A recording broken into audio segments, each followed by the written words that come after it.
I talked about when we opened the second location, how everything felt. How it feels isn't always real. Yeah. The way that it felt was we're dying. Well, the truth of the matter is, it's going to take 2 to 3 years. You build your business one guest experience at a time. Yeah.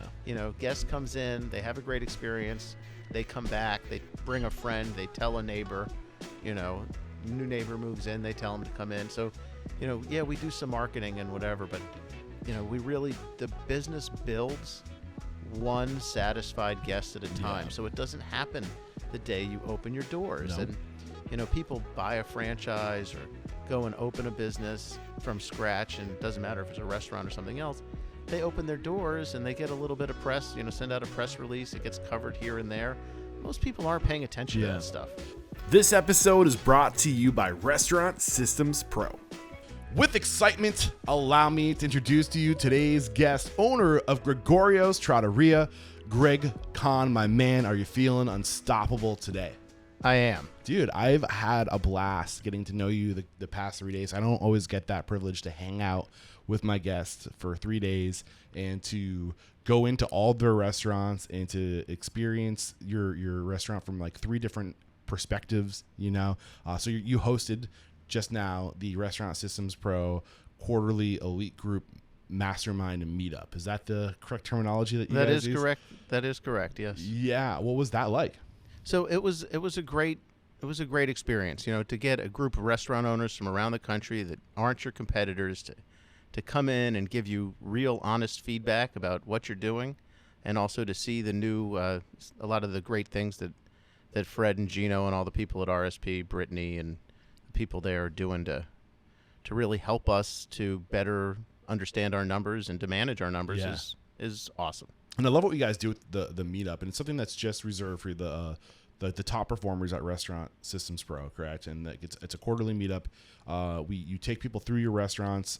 Fred hosts and kind of updates you guys on the new product rollouts, features, and things like that. But the coolest part, in my opinion, about these meetups is that the hosts kind of gets to open themselves to get a little like roasted, like give me some constructive criticism, which is, what was that like?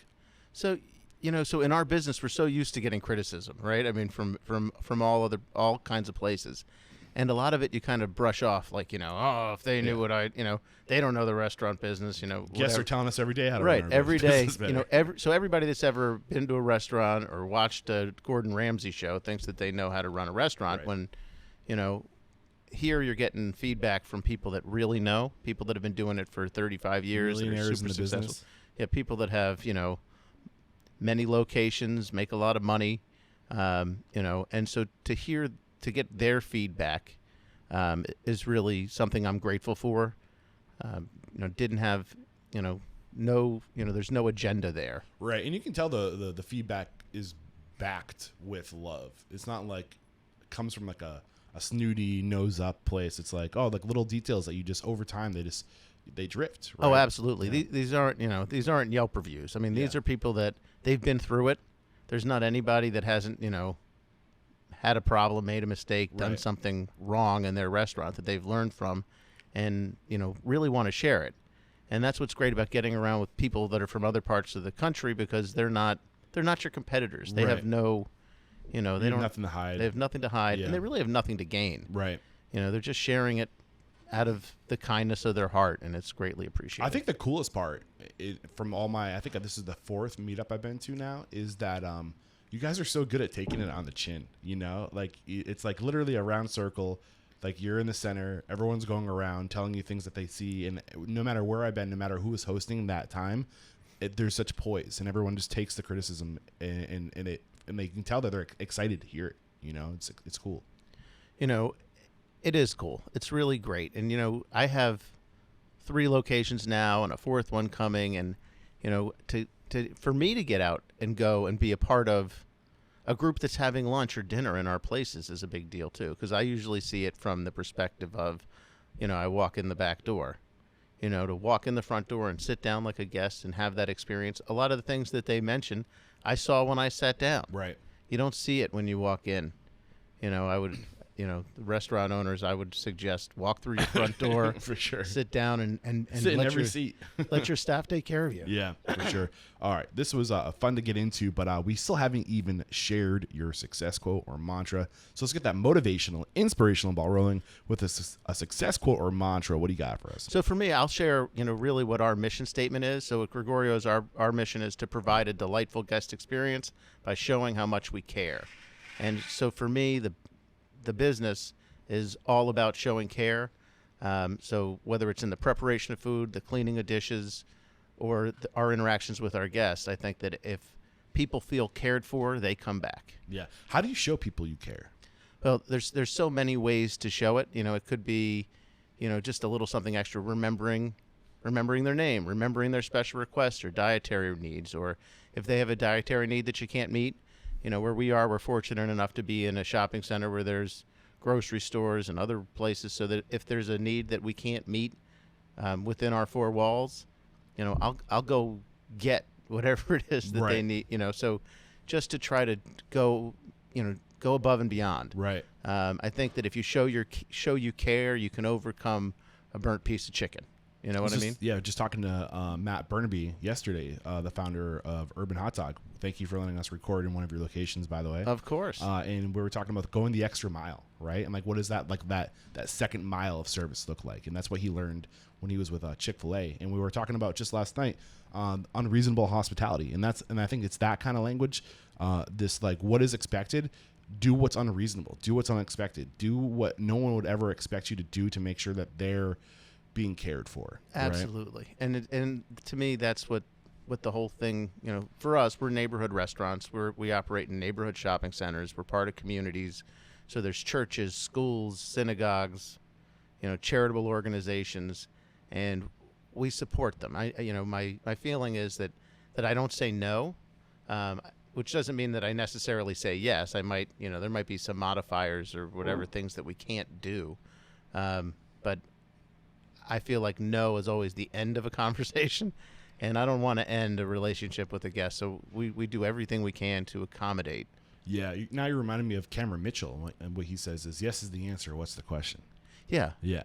I don't know if you heard that book. I have, so one of my dear friends and mentors who passed away, Martin Alcocer, he was with us. We met at a place where we used to work together, and by fate he left and I left, and he was able to come back with us, and he was supposed to be our he was our general manager when we opened here in our second location, and shortly after diagnosed pancreatic cancer. It was disaster. Died. He's my godfather and my son, a man that I loved, but he always said the same thing. Yeah. Yes is the answer. What is the question?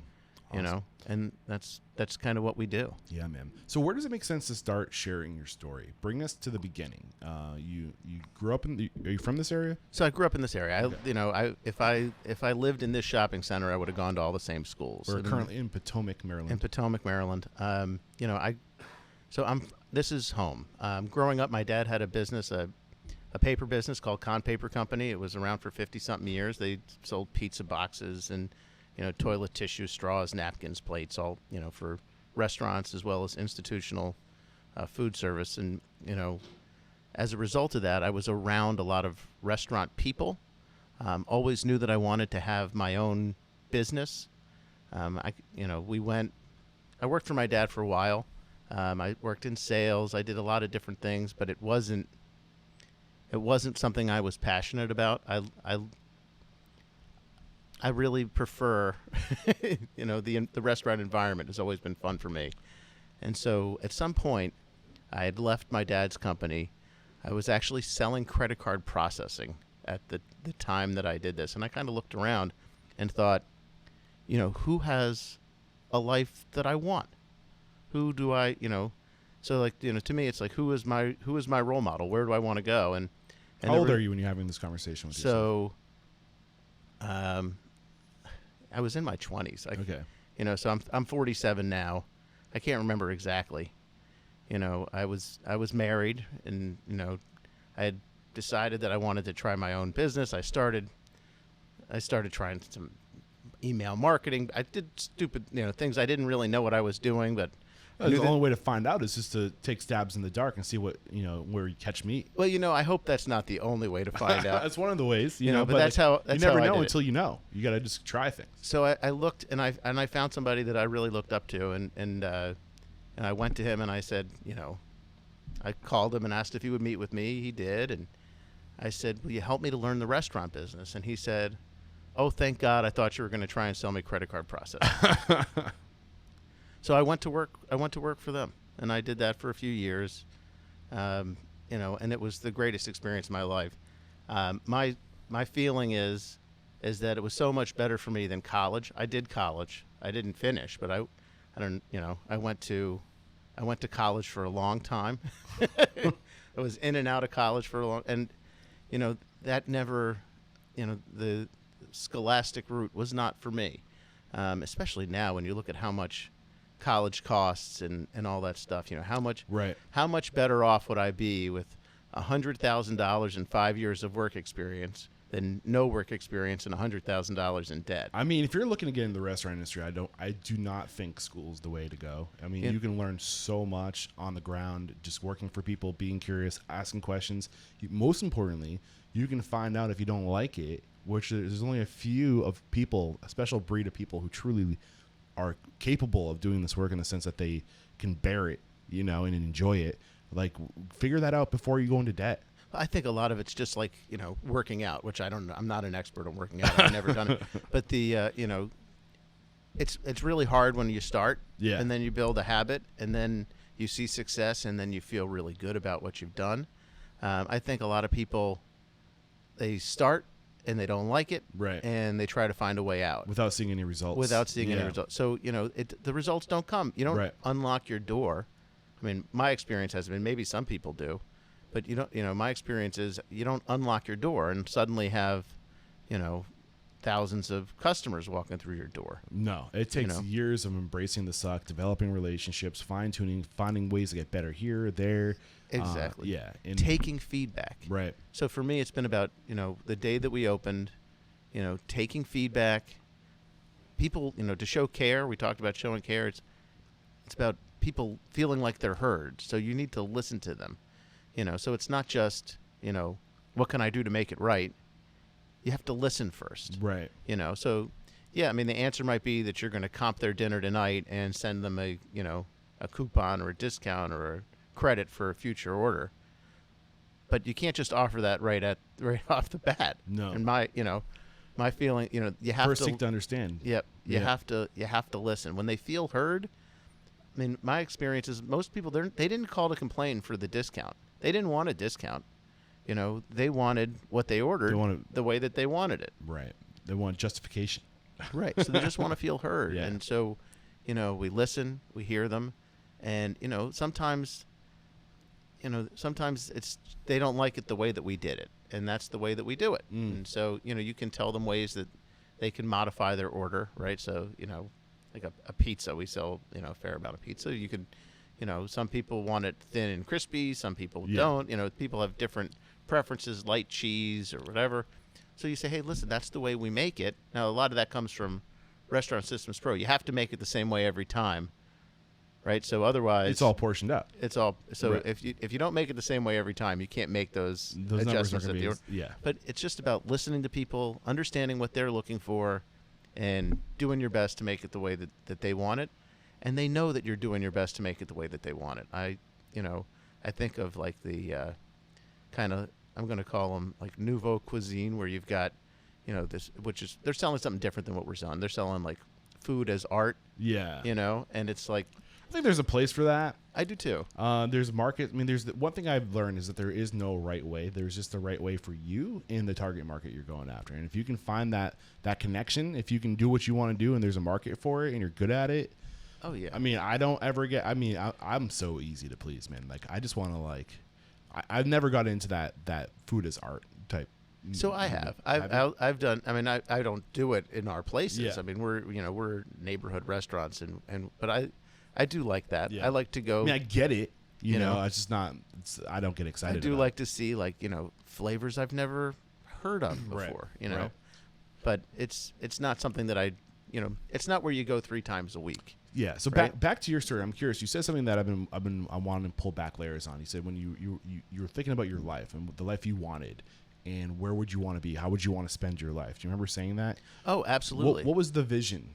Like, So what was I'm the a- life you wanted? What did you think the restaurant industry was? What was your perception of what you were getting involved So I'm constantly doing, so for me at that time I had an outside sales job, and I was driving from place to place and getting a lot of rejection, in? Yeah. and Especially that's restaurant owners. right. Hardest So, people to sell to. so you think you have an appointment with somebody, you show up, and they had somebody else not show up, and anyway, so there was a lot of stuff I didn't like that. I Yeah. did, for me, at that time in my life, being alone in my car was a bad place. We didn't have great podcasts like we do now. So Just books on tape. yeah. Well, I didn't. I mean, I don't even remember but I spent a lot of time kind of, in my head at that time, Yeah. and I still do. I'm constantly,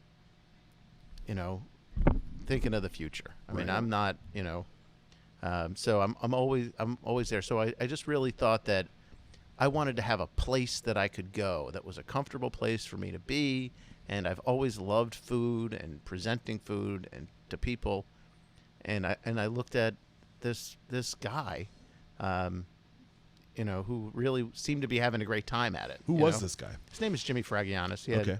restaurants called Mama Lucia. I went to work for him. He was always really great to me, and eventually, there's a whole long story in there, but we left. My father-in-law had cancer. My wife's from Massachusetts. She felt like she needed to be with him. He wanted to partner in a restaurant in Northern Virginia, in Reston, which is now our Reston location, with us, or with me, with my This dad. is before you moved. This is before we moved. This Got is it. long ago. I mean, this is, and so I left to go support my wife, right? So to kind of be there for her dad. It You'd be a turns husband, out, yeah. So when we lived here and she was traveling up there, once a month for a weekend, she was staying with her parents and she was spending a lot of time with them. And then once we moved up there, you'd go meet for dinner. We didn't really, it was different. I think, and I didn't like it. I mean, I love Boston, but I don't like the winter in Boston. I don't think anybody is going to argue with that one. So I mean, it's not, and you think it's the snow. For me, it wasn't. It gets really dark really early in the afternoon. Yeah. So anyway, that's all beside the point. Back really. to going to work for this gentleman, Jimmy. Was it Fragianis? Fragianis. Yeah. Fragianis. So you said it was the way he was. There was something about him that drew you something in. about me. Were you about looking him. at other restaurants, like when you were like you had this internal battle of like I don't know if I want to do what I'm currently doing. Not at all. There's an appeal to the restaurant industry. Were you looking at multiple restaurants that you think you'd want to get involved with, or was it Not just at all. this one? No. So I knew him. He was my dad's customer. My dad helped Jimmy a lot, so he was close So you with our developed family. rapport. He was close with our family at that time, and so I just reached out. What And year was this? God. What year is it now? 2024. 2024. So this would have been. How old were you? I wasn't 30. I mean, I So was about 20 years ago. so probably 21, 22 years ago, somewhere in there. Got it. I'm really bad at that. So like I don't acknowledge the passing years. How long I don't did you like work that. with him before? When did you open your first? So I left. So I was with him for I don't know, less than 3 years, and then my dad sold his business in 2006. We had moved to Boston. We were supposed to back to where Back we to started. Boston. So we started where, so he was going to open this restaurant in Reston. Yeah. I was going to be the partner, and I was really going to be a minority partner, right? And as we made it a little further along, that didn't quite fit where I wanted to go, right? That kind of still felt like employee to me, and that kind of helped me make that decision to go To with Boston. my wife Yeah. to be near her family, and it was an easy way for me to do it. And this is after 3 years. Right, Or well, right around the right around three, there. 3 year mark. For me, it would have been. Looking back, I wish that I was. I don't know if you can say man enough in 2024, but Person enough. I wish that I was Human enough. strong enough Yeah. to have that conversation with him then. I didn't. I kind of hid behind my sick father-in-law, which is soft and weak, and Right.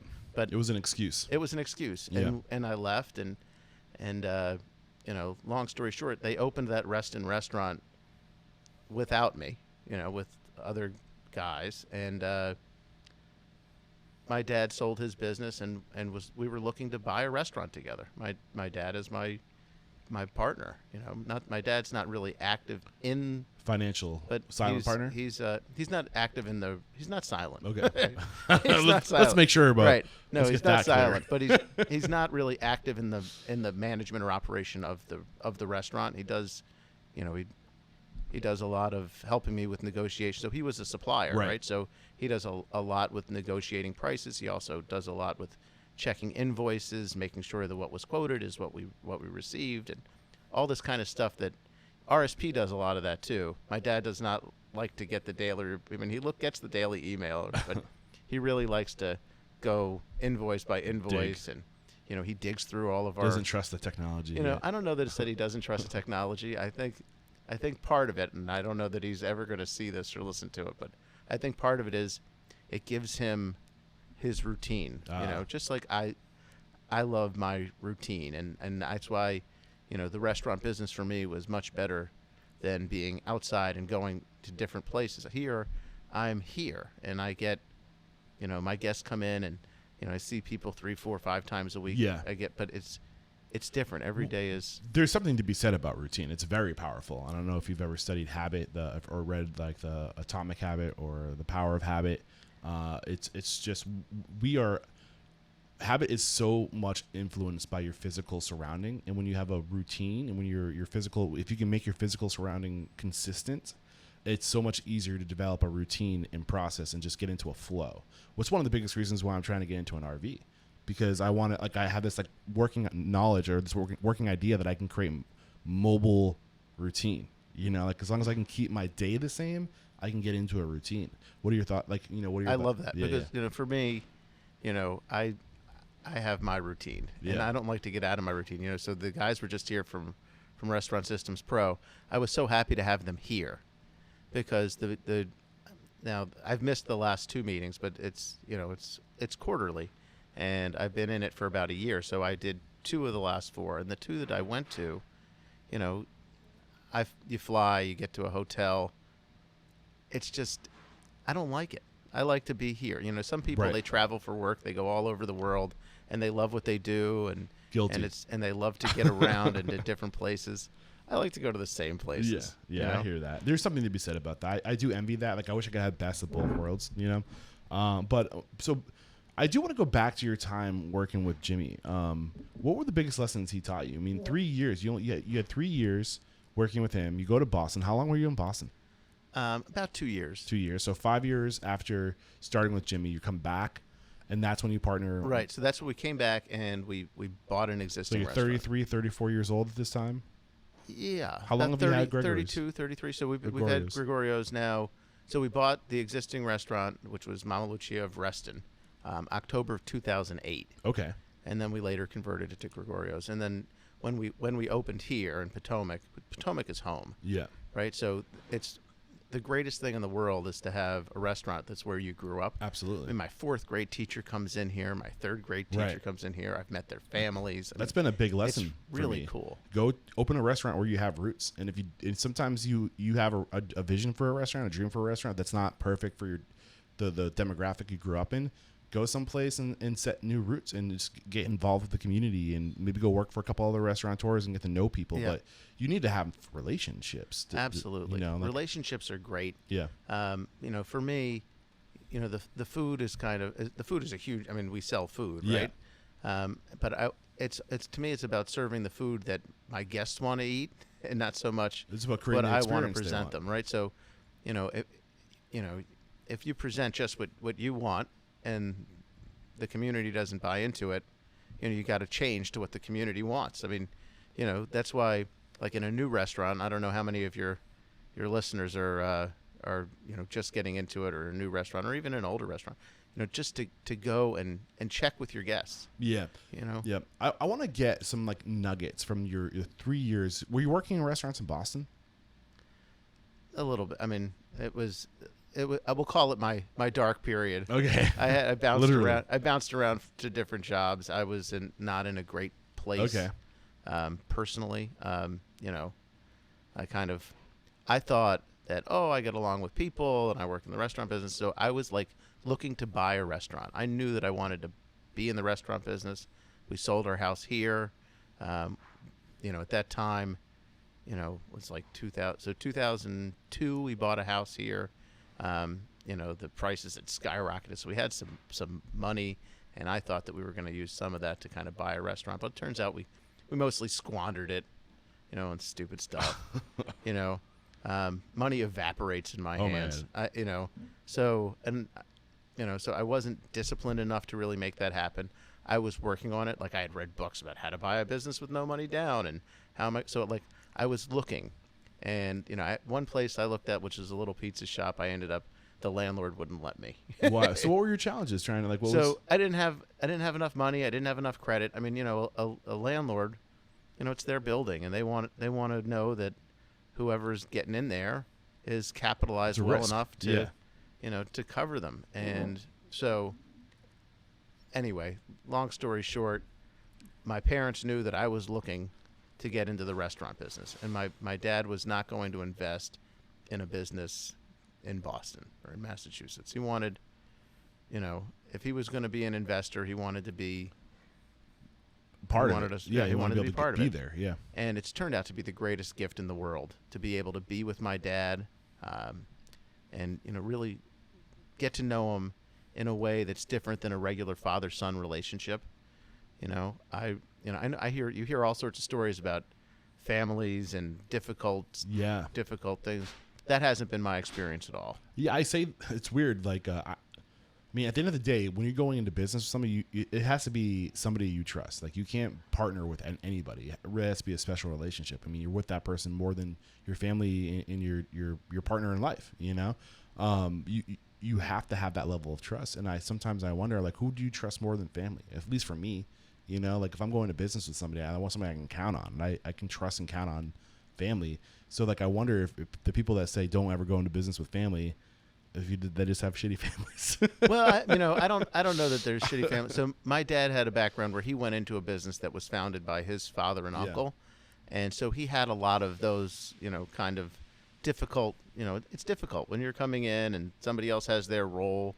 So my dad really understood the dynamics of a family business relationship, and as a result, I think he's been really great at it.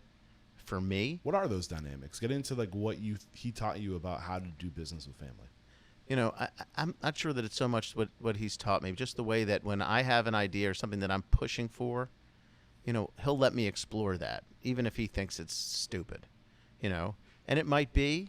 At the end of the day, I also defer greatly to his experience. I understand that I don't know everything. I think there's a tendency to think that, to think that I mean, doesn't matter if you're a Yelp reviewer or, somebody that's watched a lot of Chopped on TV. Yeah. People think that they know food, and you can be a great home cook, but that doesn't make you, able to work in a restaurant. I mean, that people say, do what you love and you'll never work a day in your life. And I think that that's true to a great extent. But I think if you love to cook, come cook on my line. Right.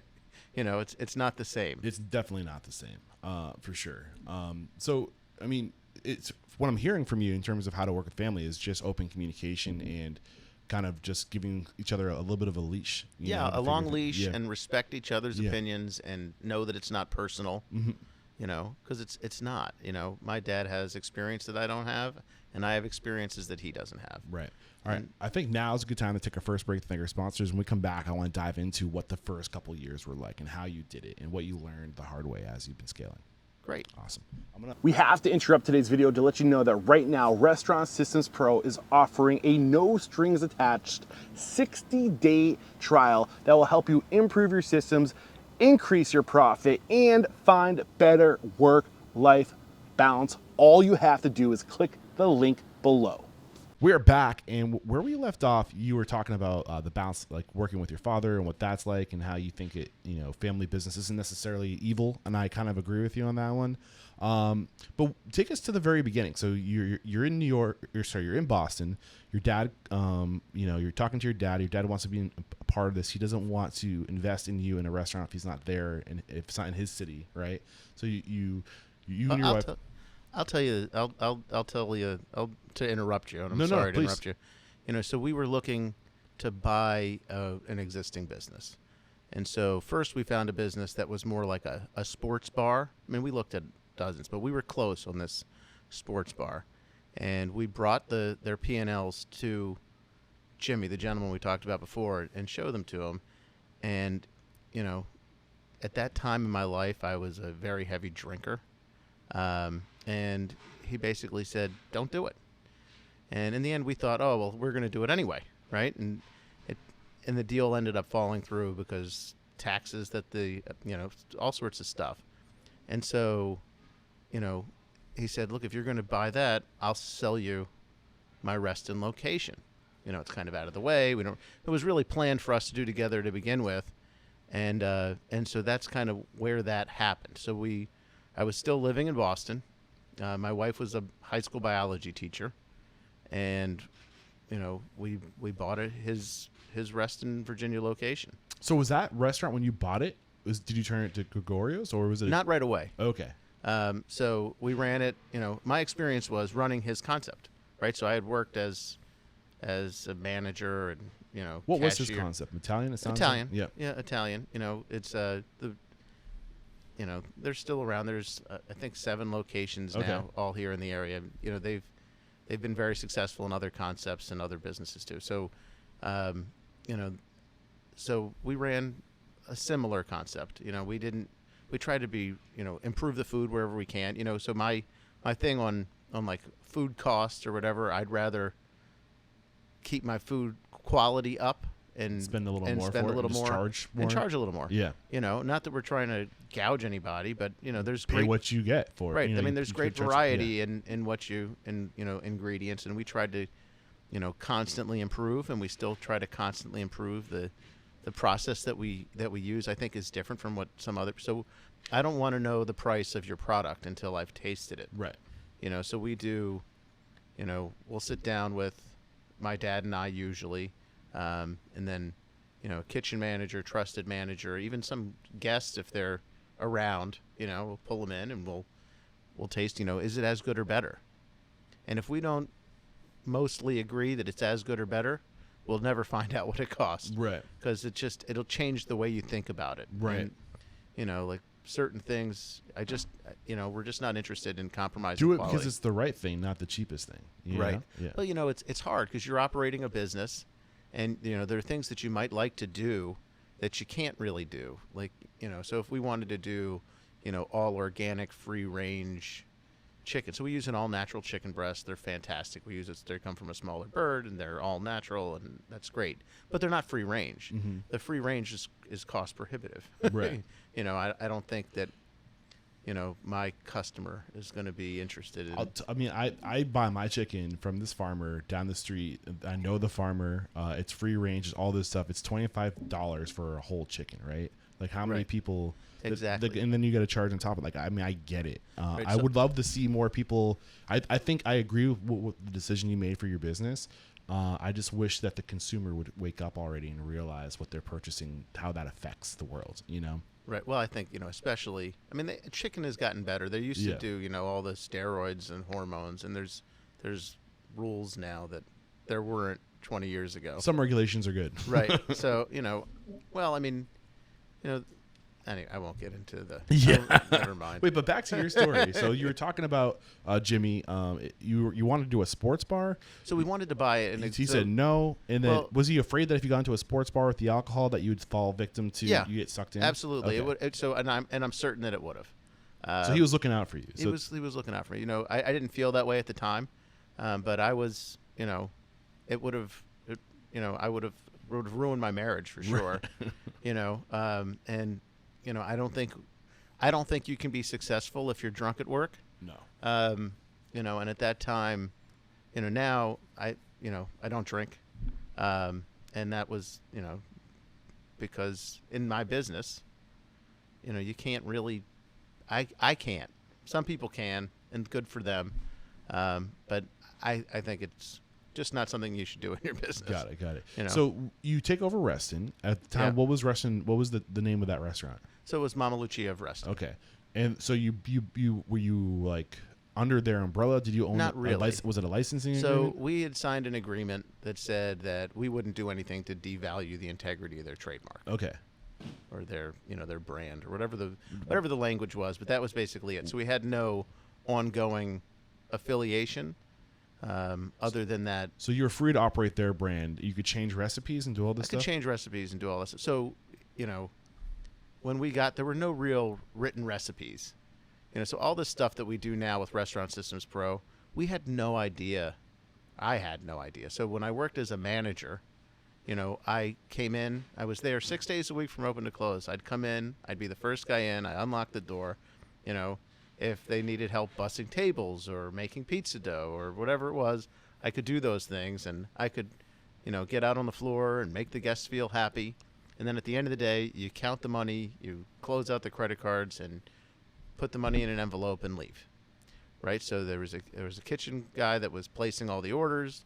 I had no idea what the profitability of the restaurant was or wasn't When you were the manager. when I was the manager.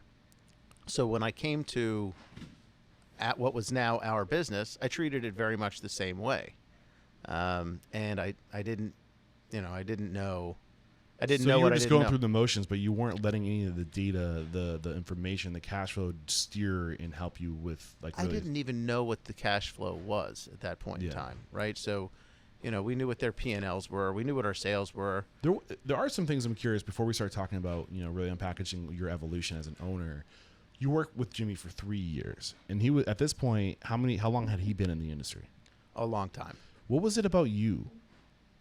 Out of all the people that he had come work for him, all the managers that he's like, okay, I'm looking out for I think you, it had to Greg. do with his relationship with my dad. Okay. My dad was kind of a mentor to him at that Okay. time.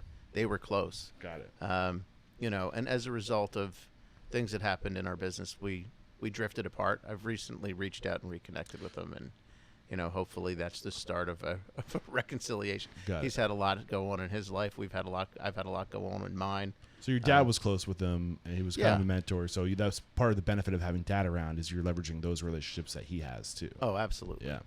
Okay, I was curious about that. So you guys take over a licensing agreement. What was that like? The balance between what you were covering and your dad, because you said he's not a silent partner, he's in it. So like, how did you guys Well, break so that at up? that time, so he's not in the operation of the restaurant, but he's Paying attention to the he's numbers. paying in the back attention end? to all the numbers. Was he paying attention to the numbers when you weren't? Is that He what was, was but going at on? that time he was still working. So he had the company that not to get into it. My dad tried to be retired. That didn't work. He went back to work for the company that bought his for a short time. He didn't like being in a business where he wasn't the man. Yeah. Well, his whole career he was the man. right, you know. exactly. It's hard So anyway, that he left there at some point, and and he's been more and more involved, and he's as involved now at 77 as he was 15 years ago. I mean, more involved now at 77 than he was 15 years ago. All right. So, he kept his eye on the numbers, and the numbers were not good. The sales numbers were okay. We always felt like we needed more sales, that more sales were going to fix our problems. So top line was good, but bottom line, money Top going line, up. I mean, it could have been better, but it wasn't bad. It was, Got it. it was good enough. We got to a point where we were making a little bit of money. I think that, at that, I didn't realize it at the time, but what we were making because I was the owner operator. I was there. You all weren't the time. paying a salary, and you Right. had those relationships. Exactly. Your If we thumb were on paying everything. a salary, there wouldn't have been any money left. And Right. there were times where there wasn't any money. There were, so, there's I don't know how much of this I should, but there's a note that I owe to my parents. And there were months where I couldn't pay the note. I mean, I'm not going to force you to say anything you don't want to say or reveal information you don't want to reveal, but I think it's good and it's important to be open and vulnerable to give people who are listening to this a realistic idea of like the real challenges. Like, be careful what you bite off. Right. Well, it's been a real evolution. right? So at that time, I was married. I had, no kids yet, and I was engaged in the restaurant, really trying to put out a great product, but I wasn't, we weren't super successful by any means at that time. When did you go from, it was a Mama Mama Lucia, to to Gregorio's? Yeah. So it was right around the time that we opened our second location. When was that? So that was 2013. So 5 years after your first location. 5 years after our first location. And, so we're opening, the story of it is there was a gentleman that came into my bar in Reston. This is home, so I'm in Potomac, where we are now. And Reston was your OG location. Reston was our first location. So when we bought the restaurant in Reston, I moved to Reston. Reston's an awesome community. I lived there for 7 years. I love it. I love the people there. I thought that I would stay there forever, right? So I thought that I had it all. I lived across the street from the golf course. I could, I was less than 2 miles to work. This was my world. Yeah. And I loved my little world.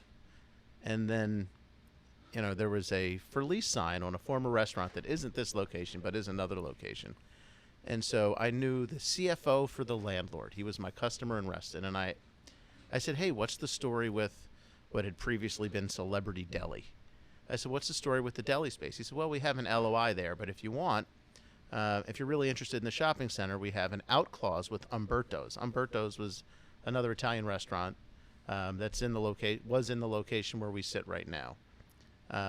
And apparently at some point they had gotten behind on rent, and the landlord agreed to forgive them some back rent in exchange for, I think it was either 60 or 90 day out clause, meaning that with 60 or 90 days notice, whichever one it was, I can't remember, they could force them out.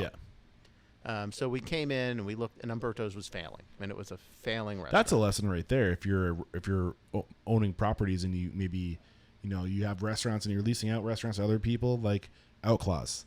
Oh, you're struggling? Right. Like, we're going to give you an opportunity to pay us back, but like we're giving ourselves an exit. If we're giving you this leash and time, what we want is we want the ability to kick you out if we have to. Well, I also think that the lesson is that you don't know what's available. I mean, if you're just searching listings of what's available, you're not really getting the prime stuff. That's the stuff that other people have already turned down. Yeah. Right? That landlord, before they listed that space, that they've in all likelihood reached out to other restaurant operators and said they want a path of least resistance before they have to do the work of listing it. Exactly. Yeah. And so we said, okay, we're interested. We came in, and the place was a mess. It was but anyway, that's all beside the point. It had been a successful restaurant at one time. It had slid downhill for all sorts of reasons. I'm not gonna. Yeah, you don't have to. Air out other people's. So we came in, and we went through the process of building out a restaurant for the first time, which is very different from buying an existing business. Right. I would recommend first-time restaurant operators. Not only, you should buy an existing business.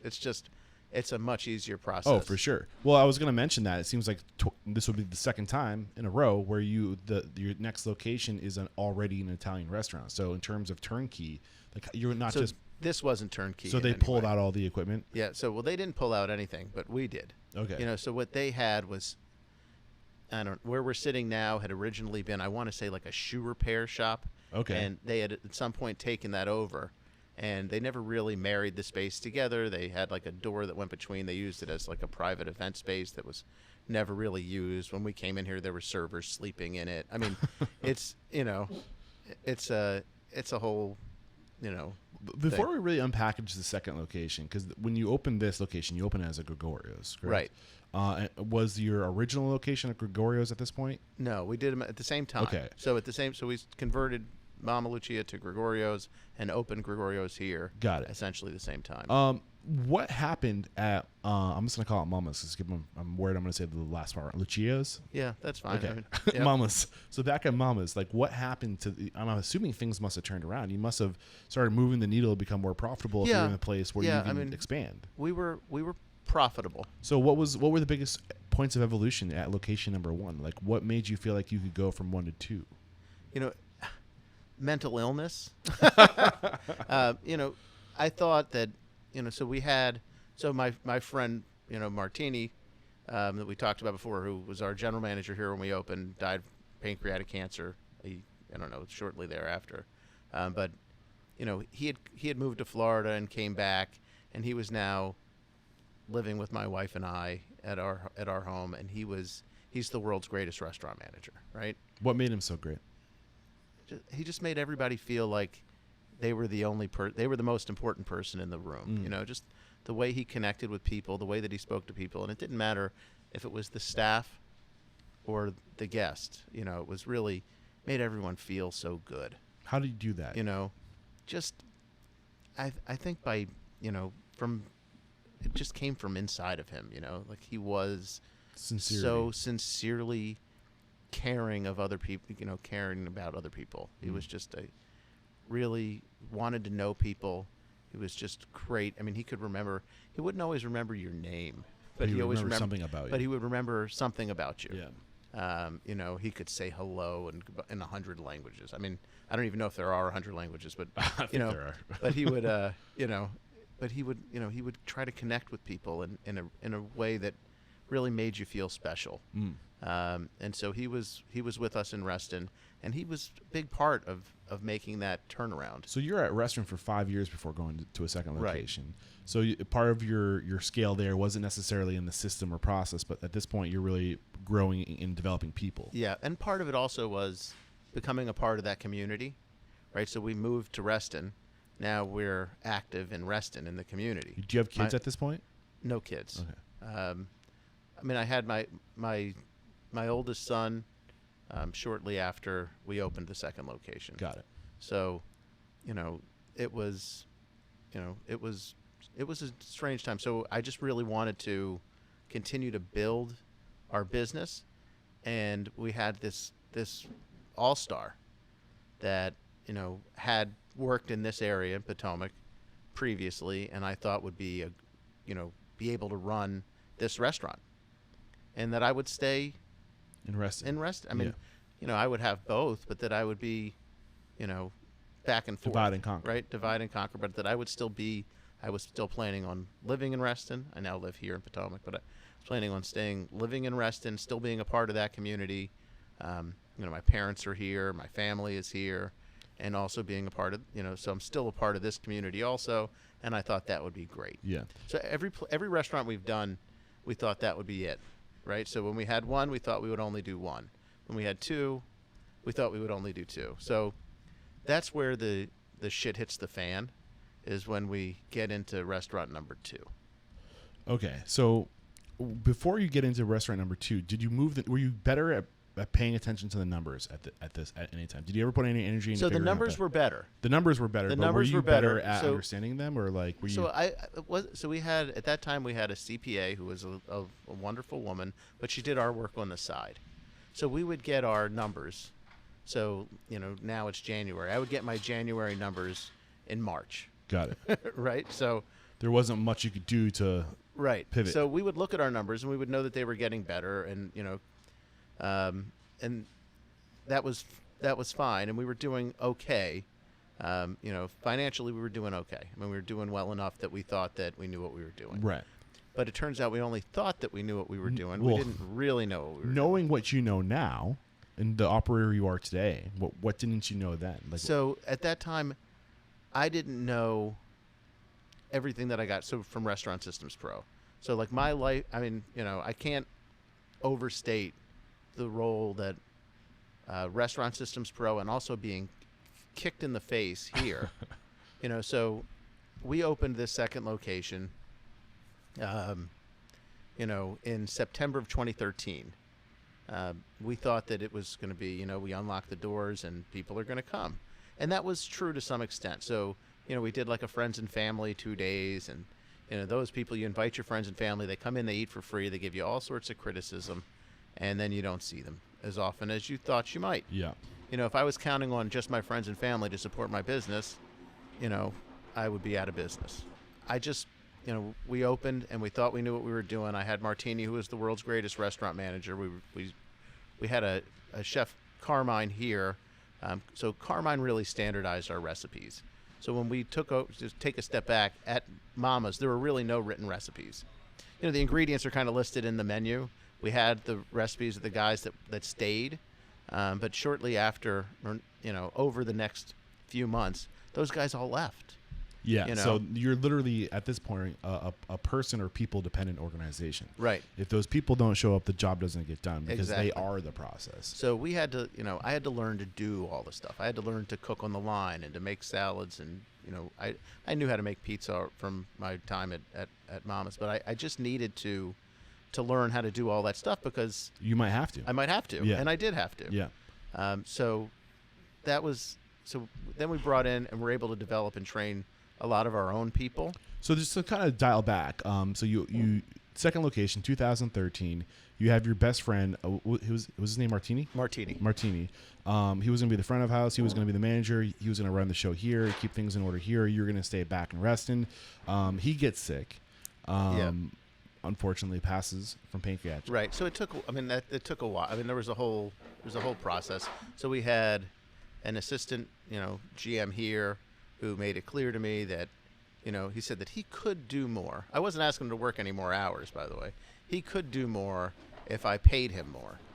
And we were not in a position to pay anybody anymore. Yeah. And I was still trying to support my friend. So your friend, from the time your friend comes and opens this spot with you and is going to be the lead on this location to when he starts to realize he's sick and he can't work, how much time elapsed? So we opened September 2013. He was diagnosed in November of 2013. Oof. So like immediately. Yeah, almost immediately.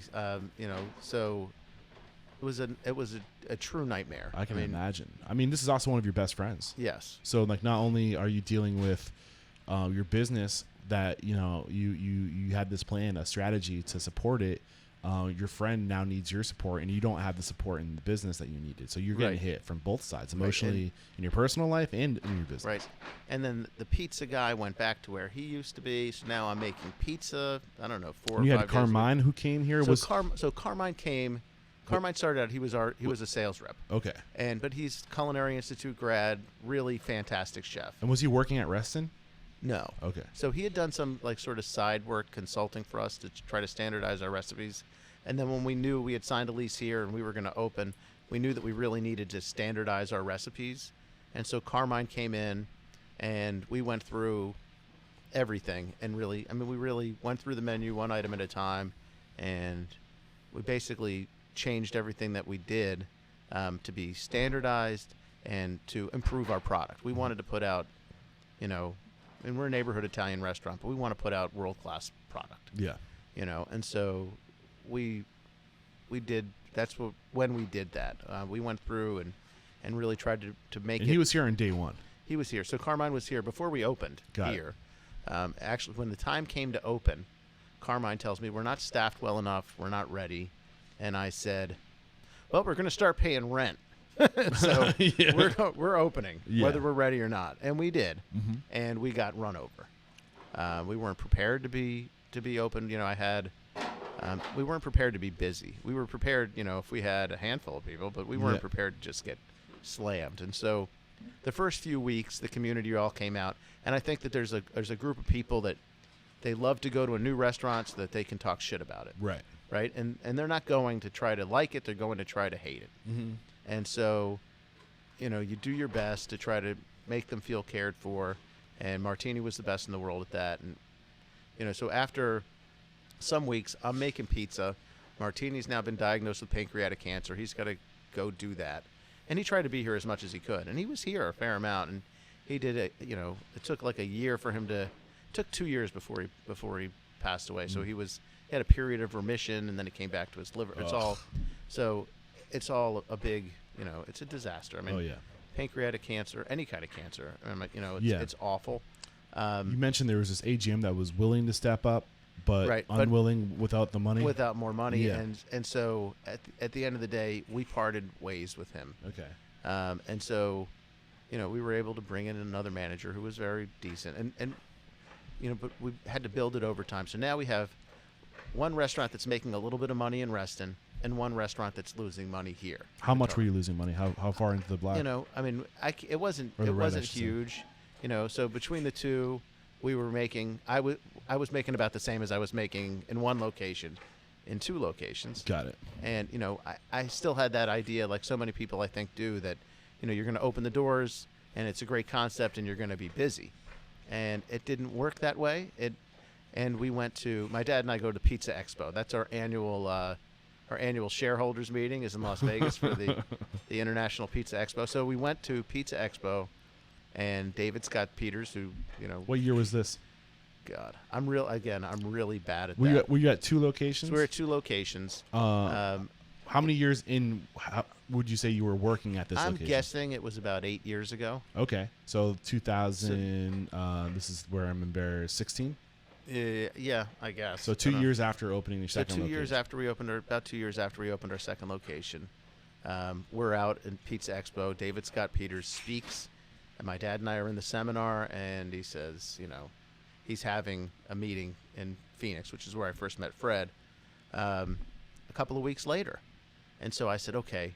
My dad was like, you need to go to that. Wait, so before this seems like a real pivotal point for you. Oh, this is it. I mean, this is a huge. The 2 years, I would really want to distill the pain. The 2 years before opening your second location and coming across David Scott Peters in 2016. So you said the wheels fell off. The wheels fell off. So like, I was taking me to like the worst of the worst, the pain. Like, so we had, I had promoted a guy that was like he was a bartender and a sort of assistant manager in our Reston location to be the GM. And then I was here managing and making pizza. And, all day and every day. And, in Reston, I think they felt like I had abandoned them, to some extent. Sales in Reston were sliding. Sales here were not enough to cover our expenses, and it was trouble. Yeah. And still we went to Pizza Expo. We went and just kind of saw this thing where they said, okay, well, what's your prime cost? And at that time I had gotten into restaurantowner.com, and I was big into like what are the industry averages. And the thing that I heard from David that I didn't hear from was, the average doesn't necessarily correlate to your business. Right. It's what are these two things together? Cost of goods and labor. What's your prime cost? I never heard the term prime cost. I mean, I guess I had heard it from restaurantowner.com. But you didn't know what it meant. But I didn't know what it meant. Yeah. And I didn't realize, there's so many things I didn't understand. Right. We had recipes, but we didn't have the recipes like costed out. So like Restaurant Systems Pro, right? You cost out your recipes. They don't just sit the way that where they are. If you bring in cheese at $2 more a pound, gotta do everything over. Everything in RSP changes. Yeah. And it updates itself.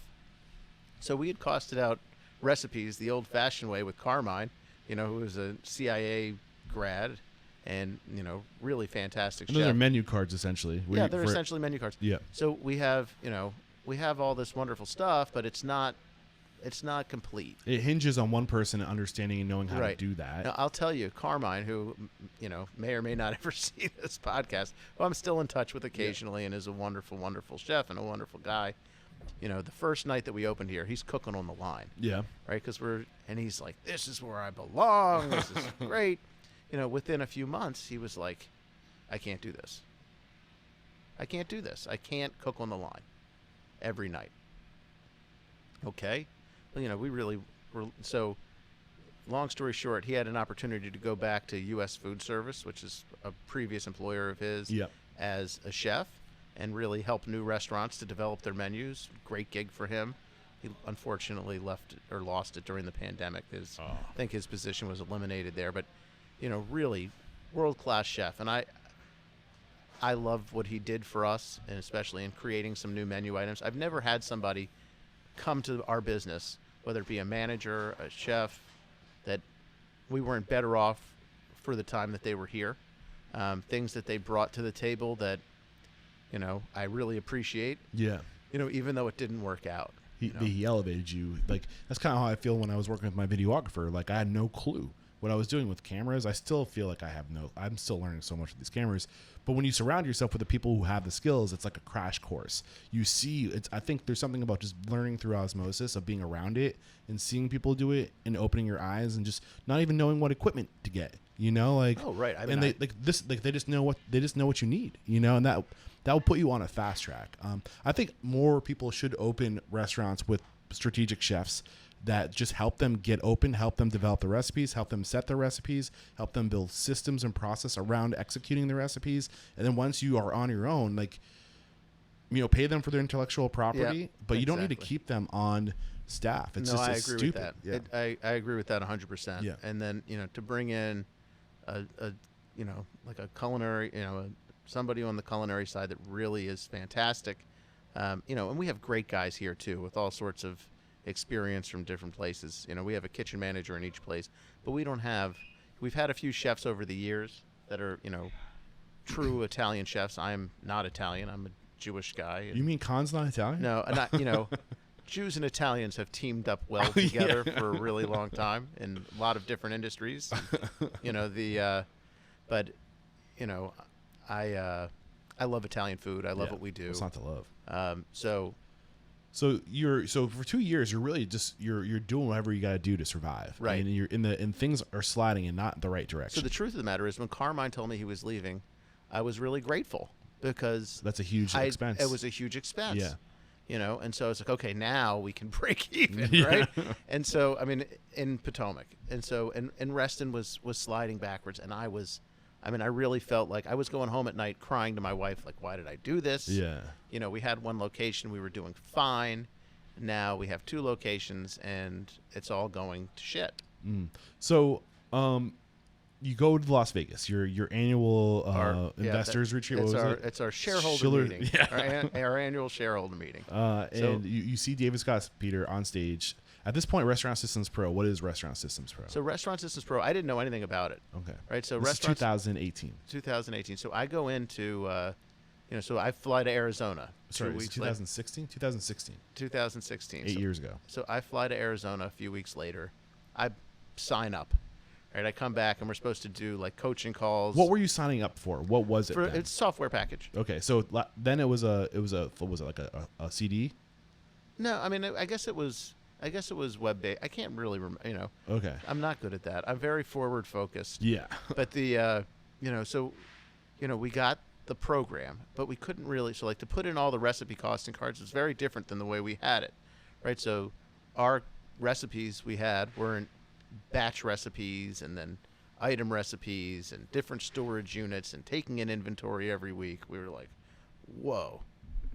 So we started out, the first year we just used it for labor, right? So we had, the most important thing to me, so like David preached in his, what I'm going to call sermon, recipe costing cards, sales forecasts. You needed a budget. We never had a budget. We had like, this is how much we wanted. This is how much we think we're going to do this year, and so this is kind of where we wanted to be. So when I came back, I started keeping an invoice log just on paper, right? So now it's all in the system. We scan the invoices, and they go in, and they go to each category and all that. But I started after that keeping a waste sheet, so keeping track of what we threw away, and then having an actual sales forecast with a budget. So we said, okay, well, if we're going to do, $40,000 this week, we want to make sure that this is what we're spending. So I started keeping an invoice log on paper because I couldn't figure out how to do it in the system. So a year goes by. Maybe it was 2 years. I can't remember. At the very least, he educates you on the things you need to be doing. You, for Right. some reason, don't trust the software yet. I can't figure out how to get it in there. Yeah. I really. But it's on your radar that you have to be tracking these Right. things. So I'm tracking it just on a piece of paper. I've got a clipboard over by the walk-in.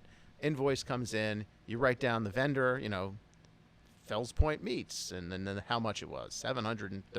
Got it. And then I would add it up at the end of the week. Nobody else knew what it was.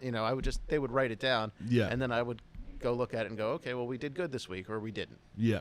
In RSP now, there's an invoice log, and there's a purchase allotment, and it tells you all about what you're doing. But how much time elapsed from you adopting Restaurant Systems Pro? You were just using the labor management feature, and you were manually entering numbers on a spreadsheet. Like, how long were you doing just that? A year or more. Somewhere between in a that year and 1 2 year, years. just by tracking those things in your own way, in your own method. How did things change? They all got better. And what degree? To the point where we were able to bring in a new manager. I mean, other things happened, right? So this time I have a child.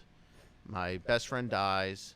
2 years later. Yeah. So my son came. So we opened in September 2013. My son was born May of 2014. Okay. So now like my life is changing big time, and the guy that I was really counting on for this to be his store, and it was really abdication. So with Martini, whom I trusted and loved, I really felt like I could just say, hey, this is your store. Mm-hmm. And it didn't work out that way because of, right. God has different plans or whatever it is. So I guess were you in the black at both locations after 1 year of going and implementing some big lessons from David Scott Peters? Yes.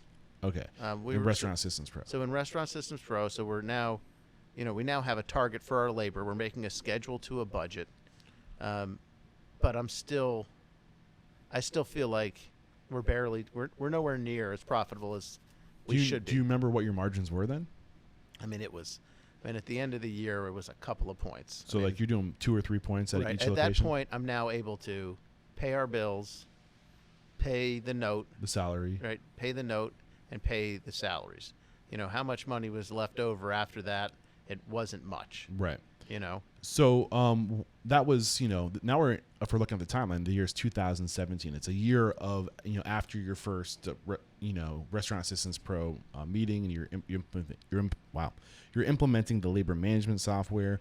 What was the next thing that you did differently? I get an email, I can't remember whatever it was. They were doing their what they used to do in Arizona, their soup to nuts seminar, where they go through every detail, every way that this program works. Okay. And so I said, okay, I'm going to that. Okay. So I went out there, and I'm watching, Fred is presenting and David is presenting, and they're showing you how the system really works.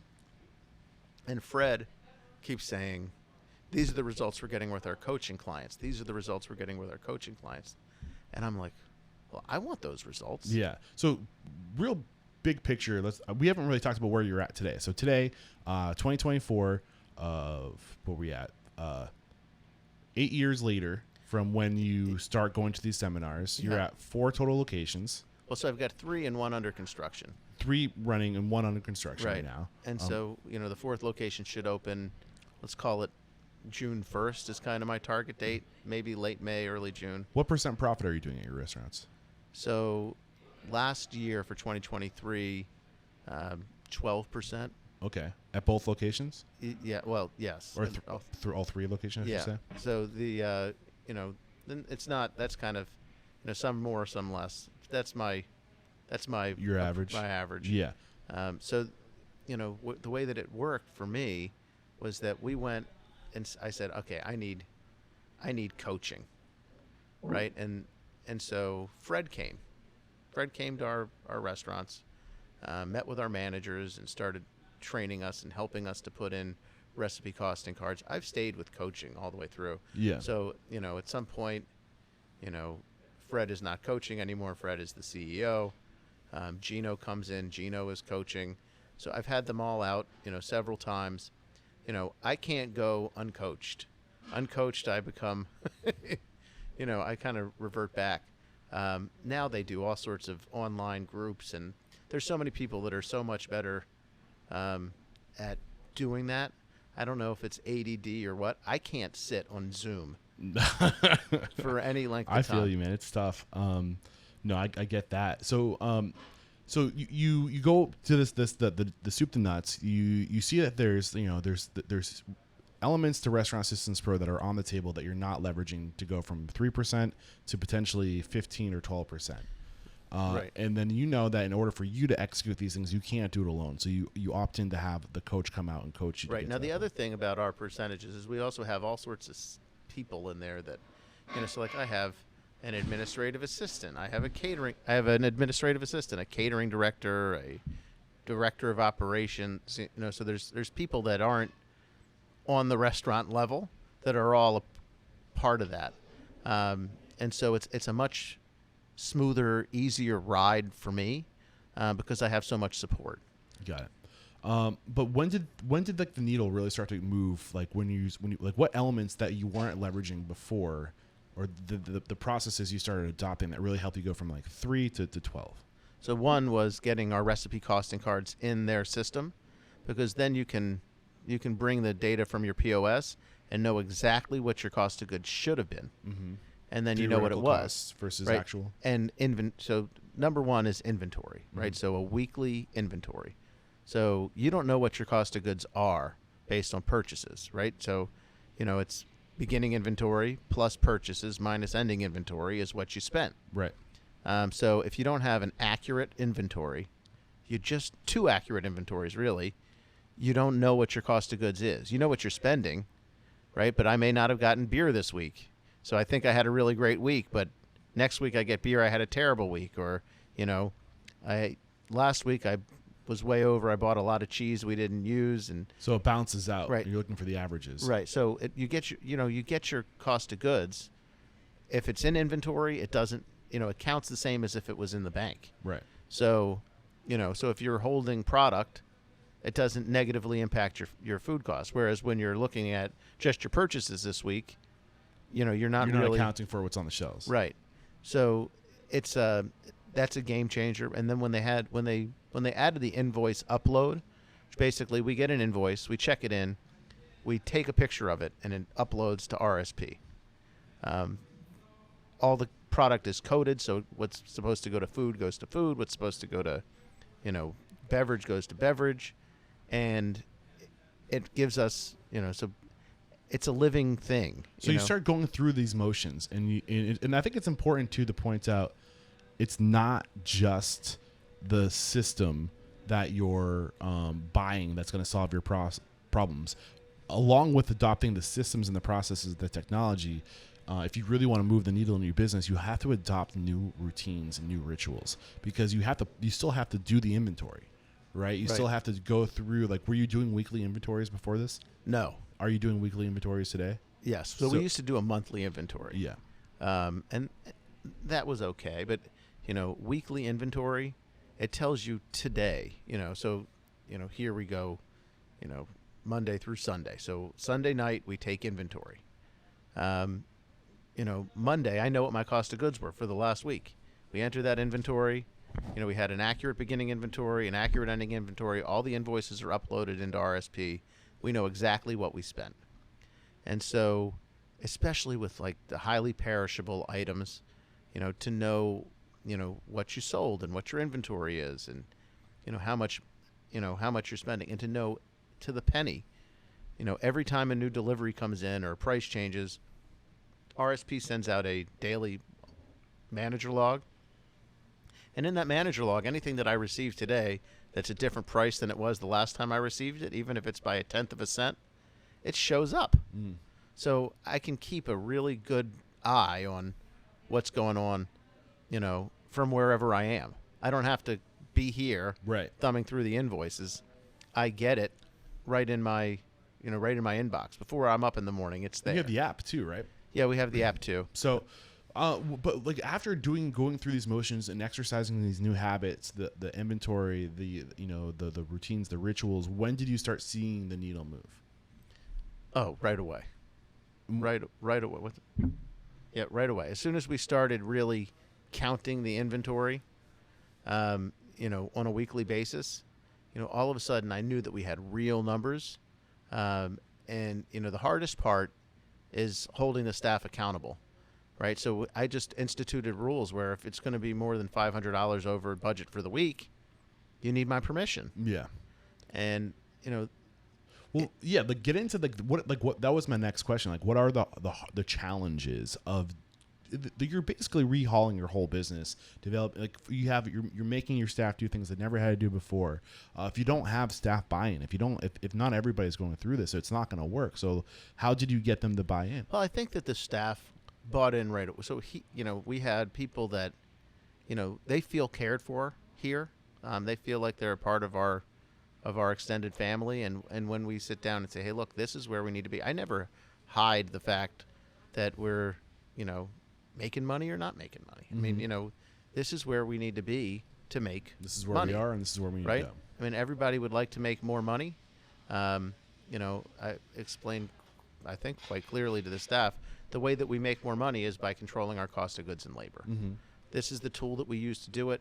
If we can hit our targets, then there's more money for everybody. So when you started tracking these numbers, you just had this this $500 limit. If we go with some more than this, and you get approval. So so it just forces you, where were you really just making more money? Like, where were the points coming from? So the points were really coming from cost of goods. I mean, the once we really knew, that we were what we were really losing, So what you were wasting? What we were wasting, what was being overportioned, just certain things we weren't quite hitting on. Got it. So now, it's a few years, now as we've continued to implement more and more of this program, and I won't say that the program does everything, because you have to run the restaurant, right? Hot food hot, cold food cold, people feel cared for, leave with a smile on their face. And that's the way I look at it.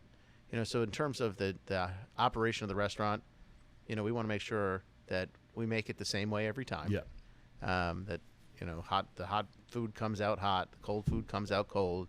If we promise a carry-out or delivery order to a guest, that we get it in the time that, that we promised it. And that everybody leaves with a smile on their face. They feel cared for. Nice. If my staff can make that happen, and we purchase to budget, it's also really easy to hit your numbers when sales are growing. Right. So if you're paying, if RSP helped you get control of what was going on in the back end, like the bottom line, how are things changing in the front line? What was going on there? The front line here, we added top line. So the top line. So we started delivery. When we started doing delivery, this is, 2018. Okay. I'd have to really, so we started doing delivery. Our own delivery drivers doing delivery. And I had always said, I don't want to do delivery because the product Speaking of delivers. Yep, here's the phone call. They have officially opened, if you guys are picking up on the noise in the background. So it's snowing here today, and so people are calling to see if we're ringing. open. We're, it's 10:30. It's we're not open yet, but they're calling to see if we're open today. Got it. So you started doing delivery. So we started doing delivery. Delivery really, helped us.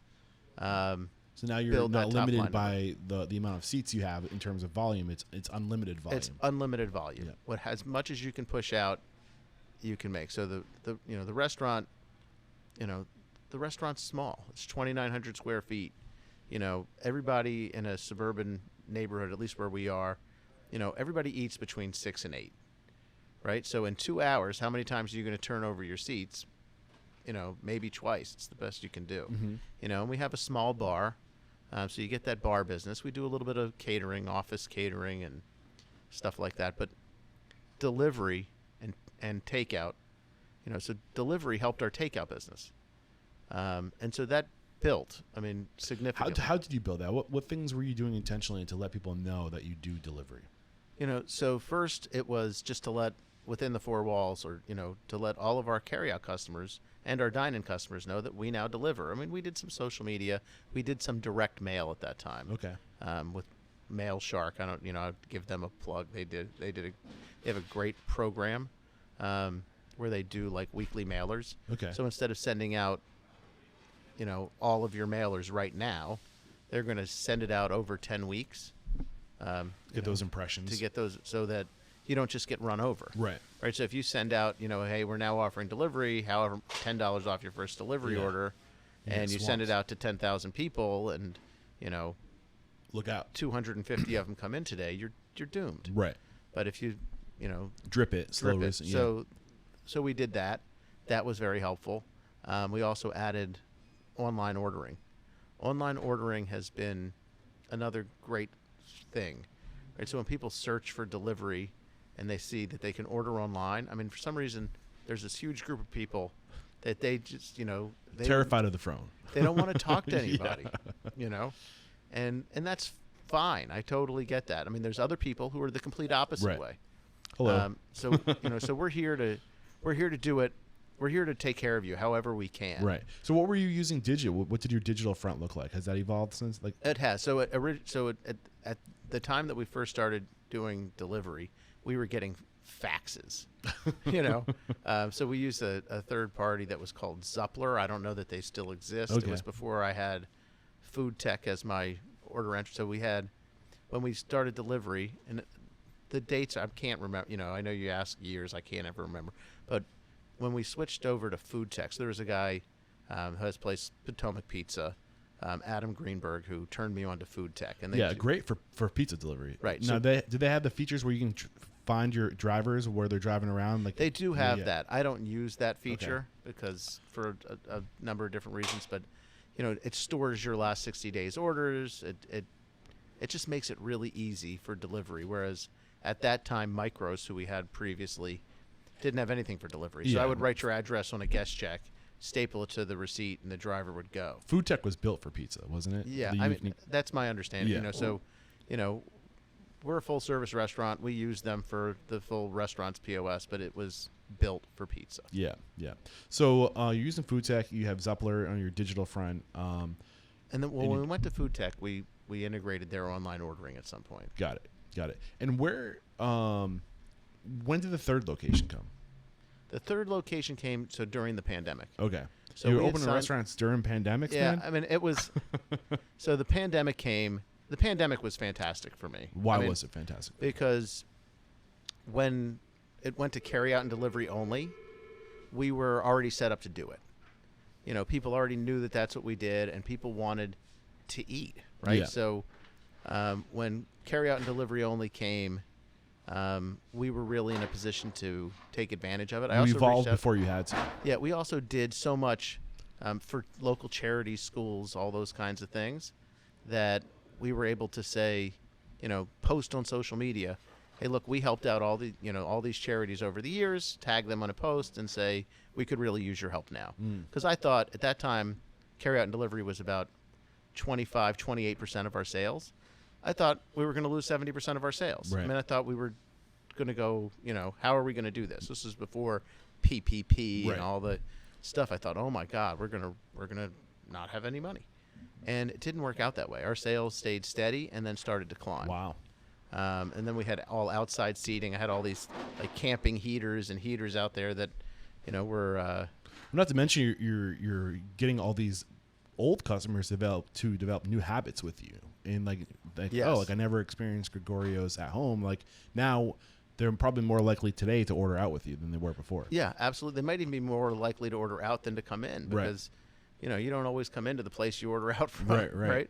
But it was there was a day, Mother's Day in the pandemic, that was the worst day of my life. What happened? Other than, loved ones dying, but like in business. So we had run this promotion where we had a package for your family for Mother's Day.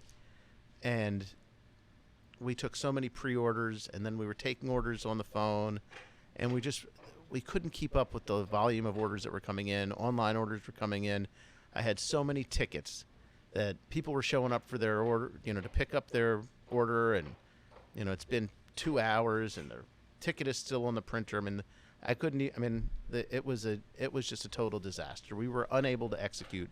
By the time we stopped taking orders, it was too late. And it felt like the worst day ever. A woman went on Facebook and posted about how we ruined her Mother's Day. And then the most amazing thing happened. What happened? So one, a lot of my customers responded to her Facebook post and said, defending us. But the other thing that we did was, because it was carry out and delivery only, we had everybody's phone number. So my general manager, Chris Fargiano at the time, who was also one of our chefs that's passed through over the years, we started calling every customer. He started at the top of the list, I started at the bottom, and we just started calling every customer. Hey, we're calling from Gregorio's. Just wanted to follow up and see how you enjoyed your Mother's Day, meal. And it turns out we didn't screw up nearly as many as we felt like we did. Yeah. It was somewhere in the neighborhood of 15 that that really out of how many orders that were really unhappy. Oh God, hundreds. But it just changed the whole thing because people were so receptive to the fact that we reached out. Right? How many calls do you get from a restaurant? Not many. Not many. And I think that's a perfect example of writing the end of the story. It's what Danny Meyer calls writing the end of the story. Like, you're gonna mess up. we mess up. It's inevitable. Right. You can't be perfect all the time, but you can use those opportunities to show your people how much you give a fuck. You know, are you okay with messing up? That's not okay. Like, go show people and like own it. Yeah, absolutely. Now's actually a really good time to take a break to thank our sponsors, and we'll be right back to talk about where you are and where you're headed. Perfect. We have to interrupt today's video to let you know that right now Restaurant Systems Pro is offering a no strings attached 60-day trial that will help you improve your systems, increase your profit, and find better work-life balance. All you have to do is click the link below. All right, we're back, and where we left off, we were talking about what the pandemic was like for you. I don't think you got into opening your third location yet.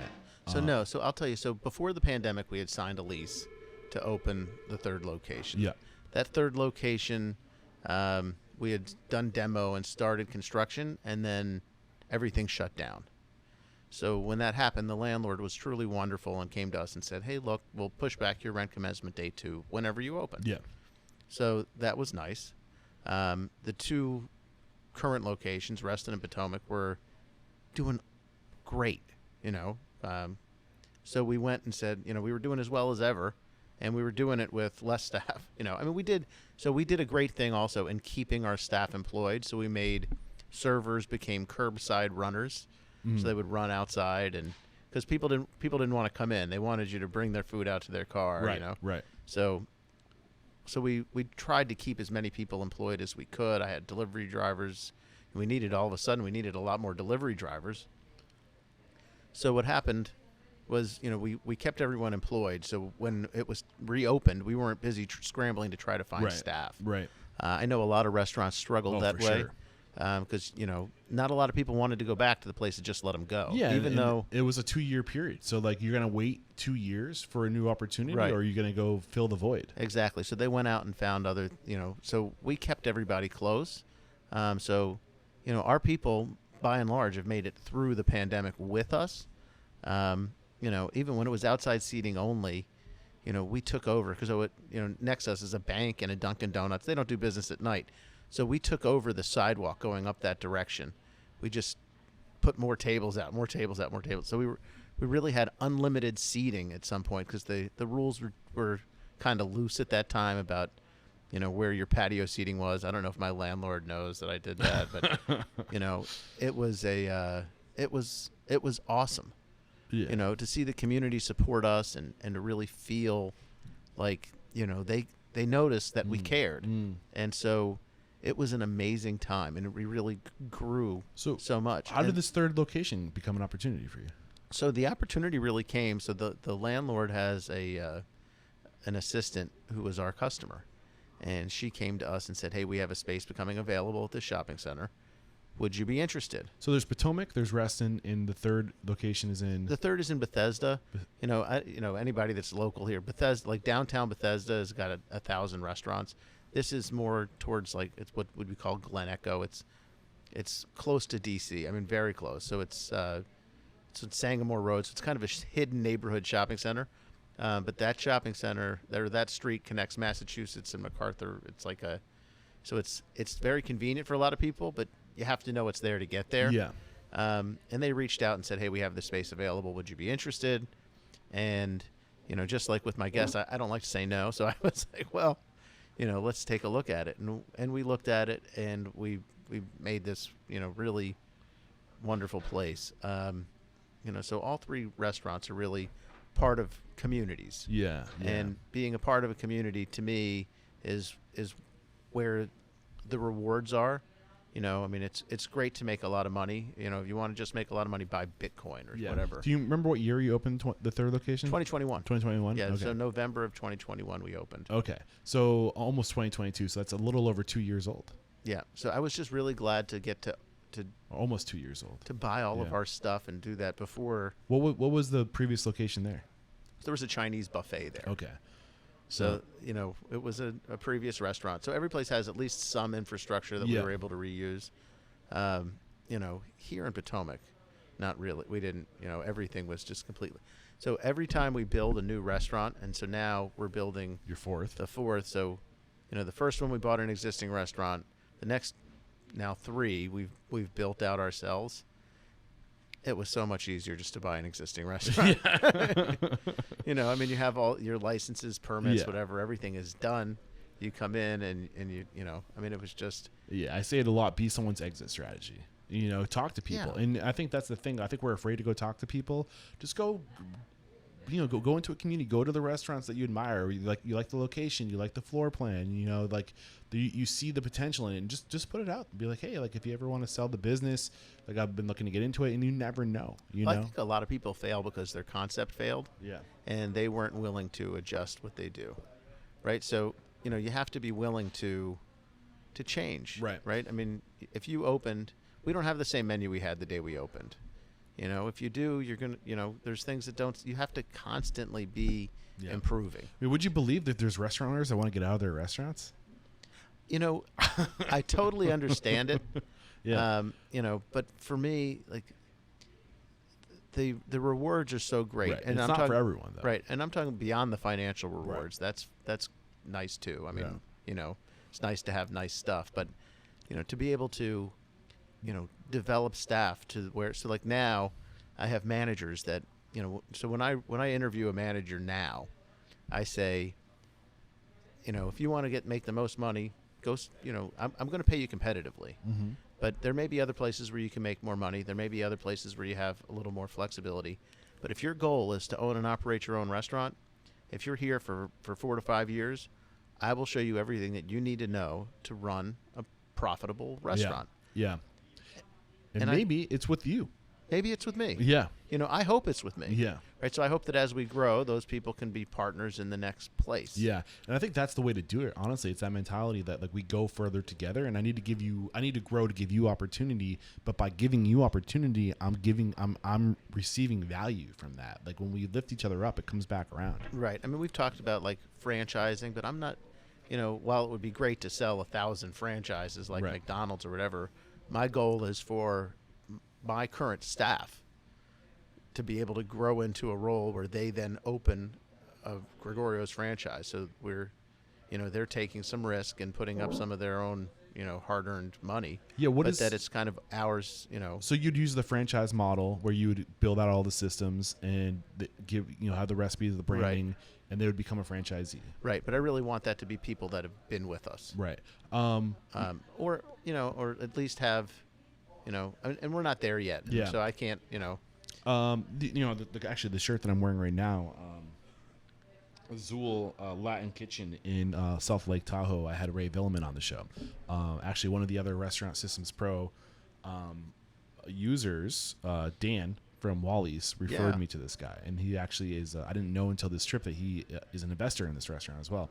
But Ray Villeman, man, like what they're doing, he was one of my interviews that really stood out. This guy's an all-star, but he was getting into like their model of it's a corporation. Like they're not franchised; they are a corporate, I think, entity. They own multiple restaurants, multiple locations, but the way that they're scaling is they're basically letting the people that they want to partner with, people that they've groomed and developed over time, they let them buy a percentage into the organization. Well, What are your thoughts on great. that? I mean, I think that's great. My concern, you know, about continuing to is the guarantees on the leases, right? So, you know, the pandemic, you know, as an example, but it could be a natural disaster or whatever Right. else. You know, if it's all a corporation that's, you know, my family, you know, and we're unable to pay our rent because there was something, you know, I mean, we'll have insurance and whatever, but you never know how long it'll take insurance to pay, or if the insurance companies will, you know, fail or Right. whatever, however all that will work. I don't want to be on the hook for 50 leases or 30 leases. Does that make sense? So I don't know. I don't even know if that's the way it works, but I know in our You current want to leases, spread out the liability. right? So, you know, if And with a franchise operator, they're taking on the they're liability. taking on that liability, Okay. you know, so whereas if it was, you know, if we signed all the and different, I don't know how. But if big- you were a C corp or an S corp, wouldn't that entity take on the liability? the landlords here, my experience is they want you to sign a guarantee. Okay.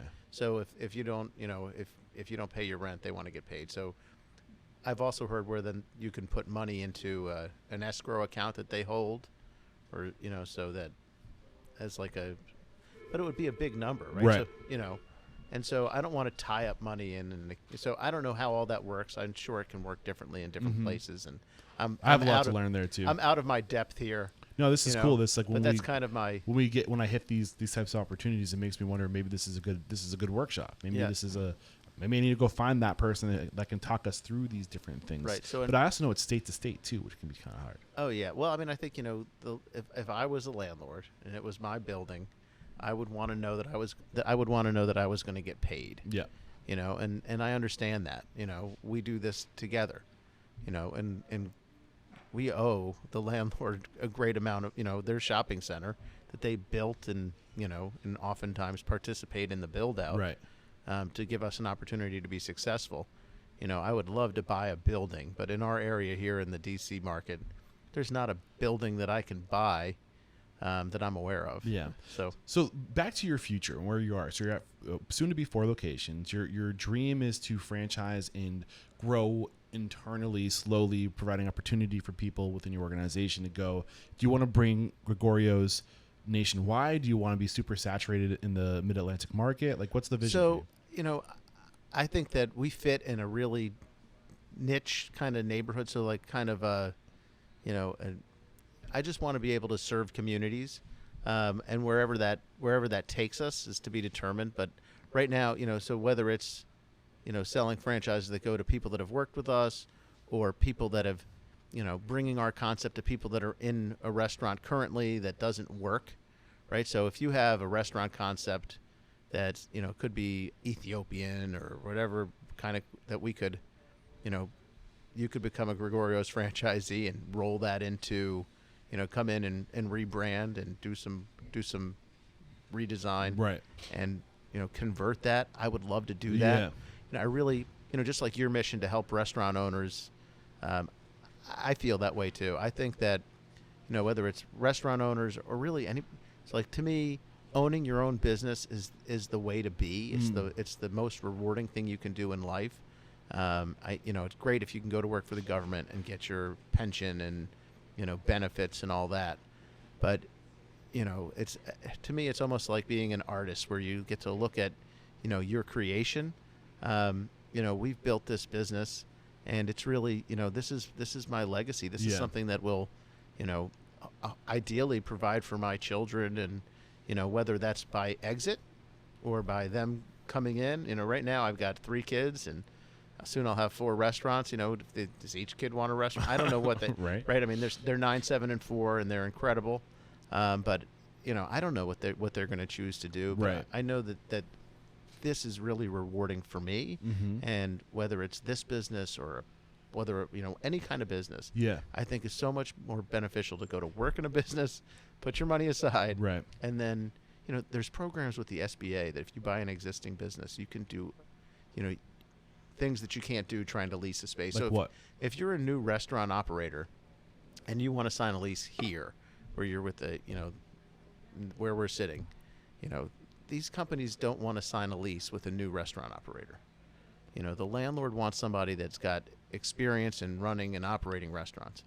But if you buy an existing restaurant, the SBA will, my understanding from, I'm not an SBA lender, I'm not affiliated with any bank or whatever, but, the SBA will finance a big part of that.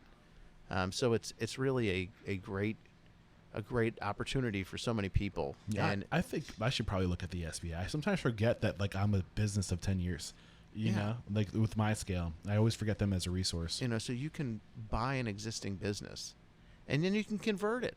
Yeah. Right. So if you bought, when we bought an existing business and converted it to Gregorio's, we didn't borrow from the SBA. But did you know you could have? Had no idea. Yeah. It's all stuff that you learn. This is later. The stuff I love to get. It's the little nuggets that you just don't know until you know. And I wish if I had known this. Right. So I didn't learn anything about the SBA until the pandemic. Right. Kind of forced that one on so, us. they came, but they do so much to help small businesses. And if you open in certain areas, you get other benefits. And I'm not an expert in any way, but to be able to go. Maybe I wonder if the SBA will sponsor my podcast. It's a good question. Certainly a lender would. Right. Right. So the SBA guarantees the loan, kind of like the student loans go, I think. But if you're going to borrow money, borrow it to buy a business, not to go to college. There's plenty of incentive for them to sponsor my podcast. Think about my target audience. You know? No, but to me, like if you could buy an existing business, you know, for me it's the restaurants because I love doing this. Yeah. You know, it's you know, you don't have to be a certified plumber or whatever. You can, you know, all you need to do is know how to be nice to people And a desire to Right. constantly learn and grow and be willing to continue.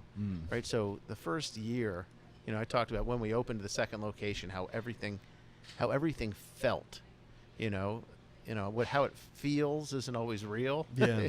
You know, the way that it felt was we're dying. Well, the truth of the matter is, it's going to take 2 to 3 years. You build your business one guest experience Yeah. at a time. Yeah. You know, guest comes in, they have a great experience, they come back, they bring a friend, they tell a neighbor, you know, new neighbor moves in, they tell them to come in. So, you know, yeah, we do some marketing and whatever, but, you know, the business builds one satisfied guest at a time. Yeah. So it doesn't happen the day you open your doors. No. And, you know, people buy a franchise or go and open a business from scratch, and it doesn't matter if it's a restaurant or something else. They open their doors and they get a little bit of press, you know, send out a press release. It gets covered here and there. Most people aren't paying attention to Yeah. that stuff. So I am curious before we start to wrap up with the final questions, like what do you think the future looks like? Like what are you doing in your businesses today to evolve today to be ready for tomorrow? So I got to tell you, I think the future is so great Why? because there's so much opportunity in technology to really get to know your guests' habits. You know, I was at a restaurant not long ago, you know, where the wine list was on a tablet, and you could sort by price, and you could sort by, you know, so like as I think that the future is a tablet menu, and you know, like I look at it like how can we better serve, right? So that way the guest can say, oh, I have a dietary restriction, and then the menu will populate just what.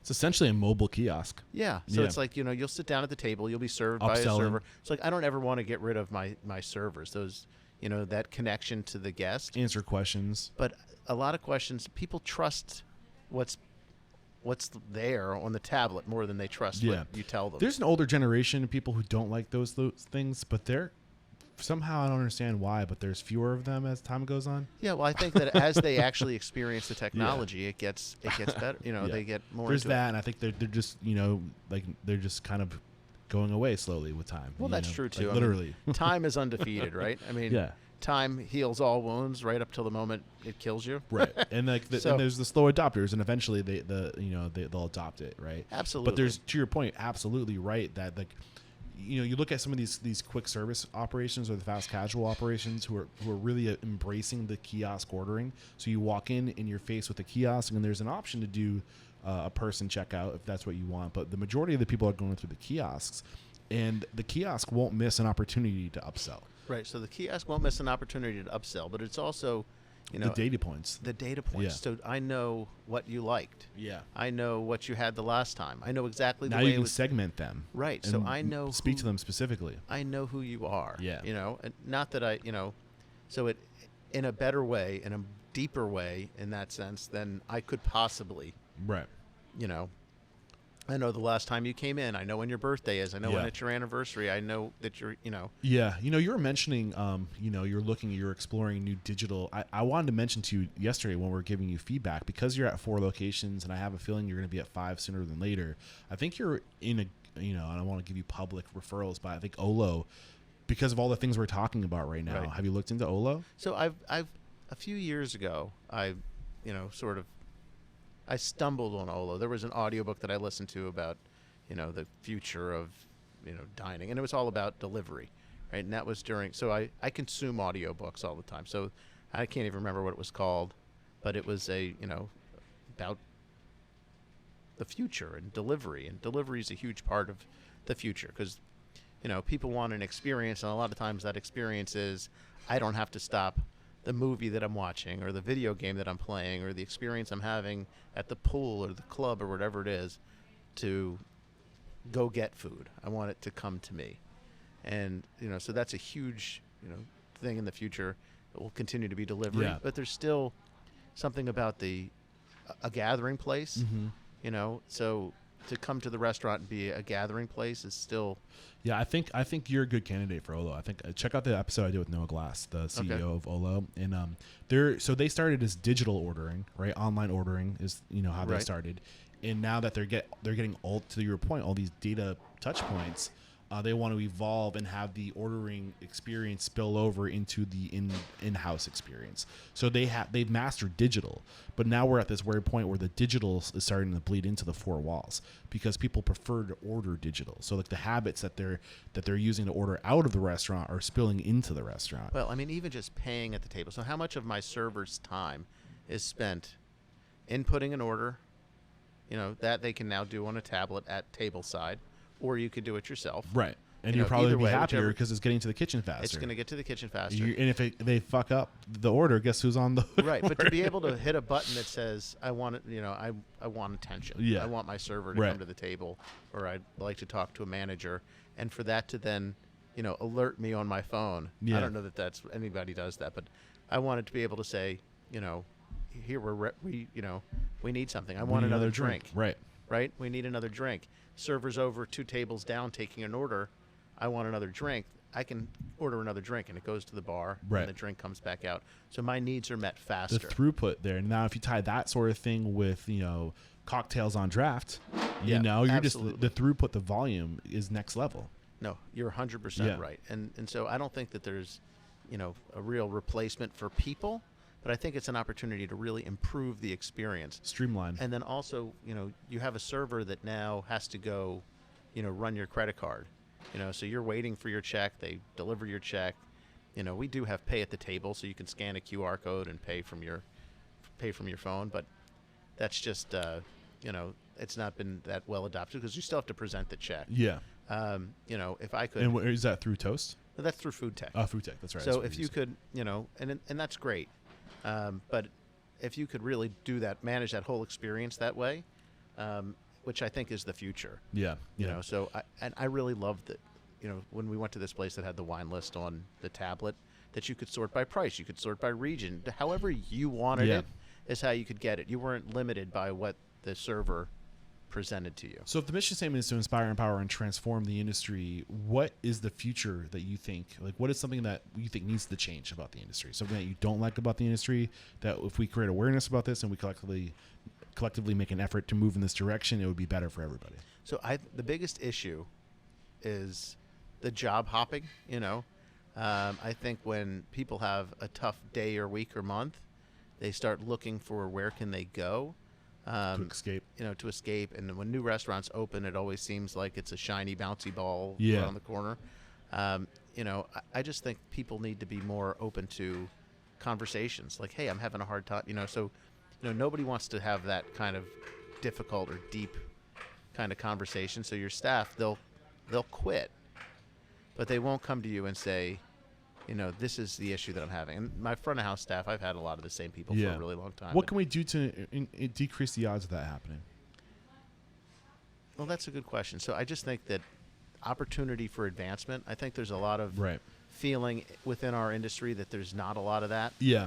Right? But I really believe that anyone, if I can do it, anyone can do it. Right.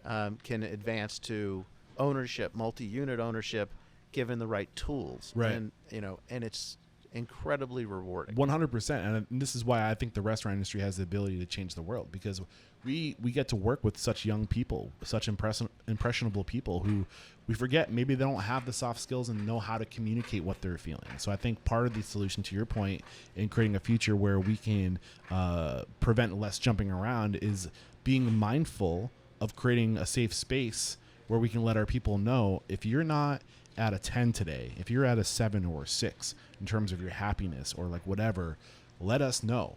And here's how to let us know, and open the door for communication and make sure. I think it's we forget that it's our responsibility to give the next generation these soft skills and to teach them how to communicate. Well, I think there's a lot of, if you don't do this, you're fired, and if you don't do that, I'm going to quit. I don't do that. Right. I mean, it's really, you treat people the way you want to be treated. You don't take out your smell frustration. Mushrooms right now. Starting to smell. Yeah. Sorry, totally distracted. Yeah. That's continue your train of thought. So so it's really, it's okay. It's all about just making people feel cared for. People don't leave a place where they feel cared for. When they feel like they're being pushed around and bullied. Yeah. And I've worked in those places too.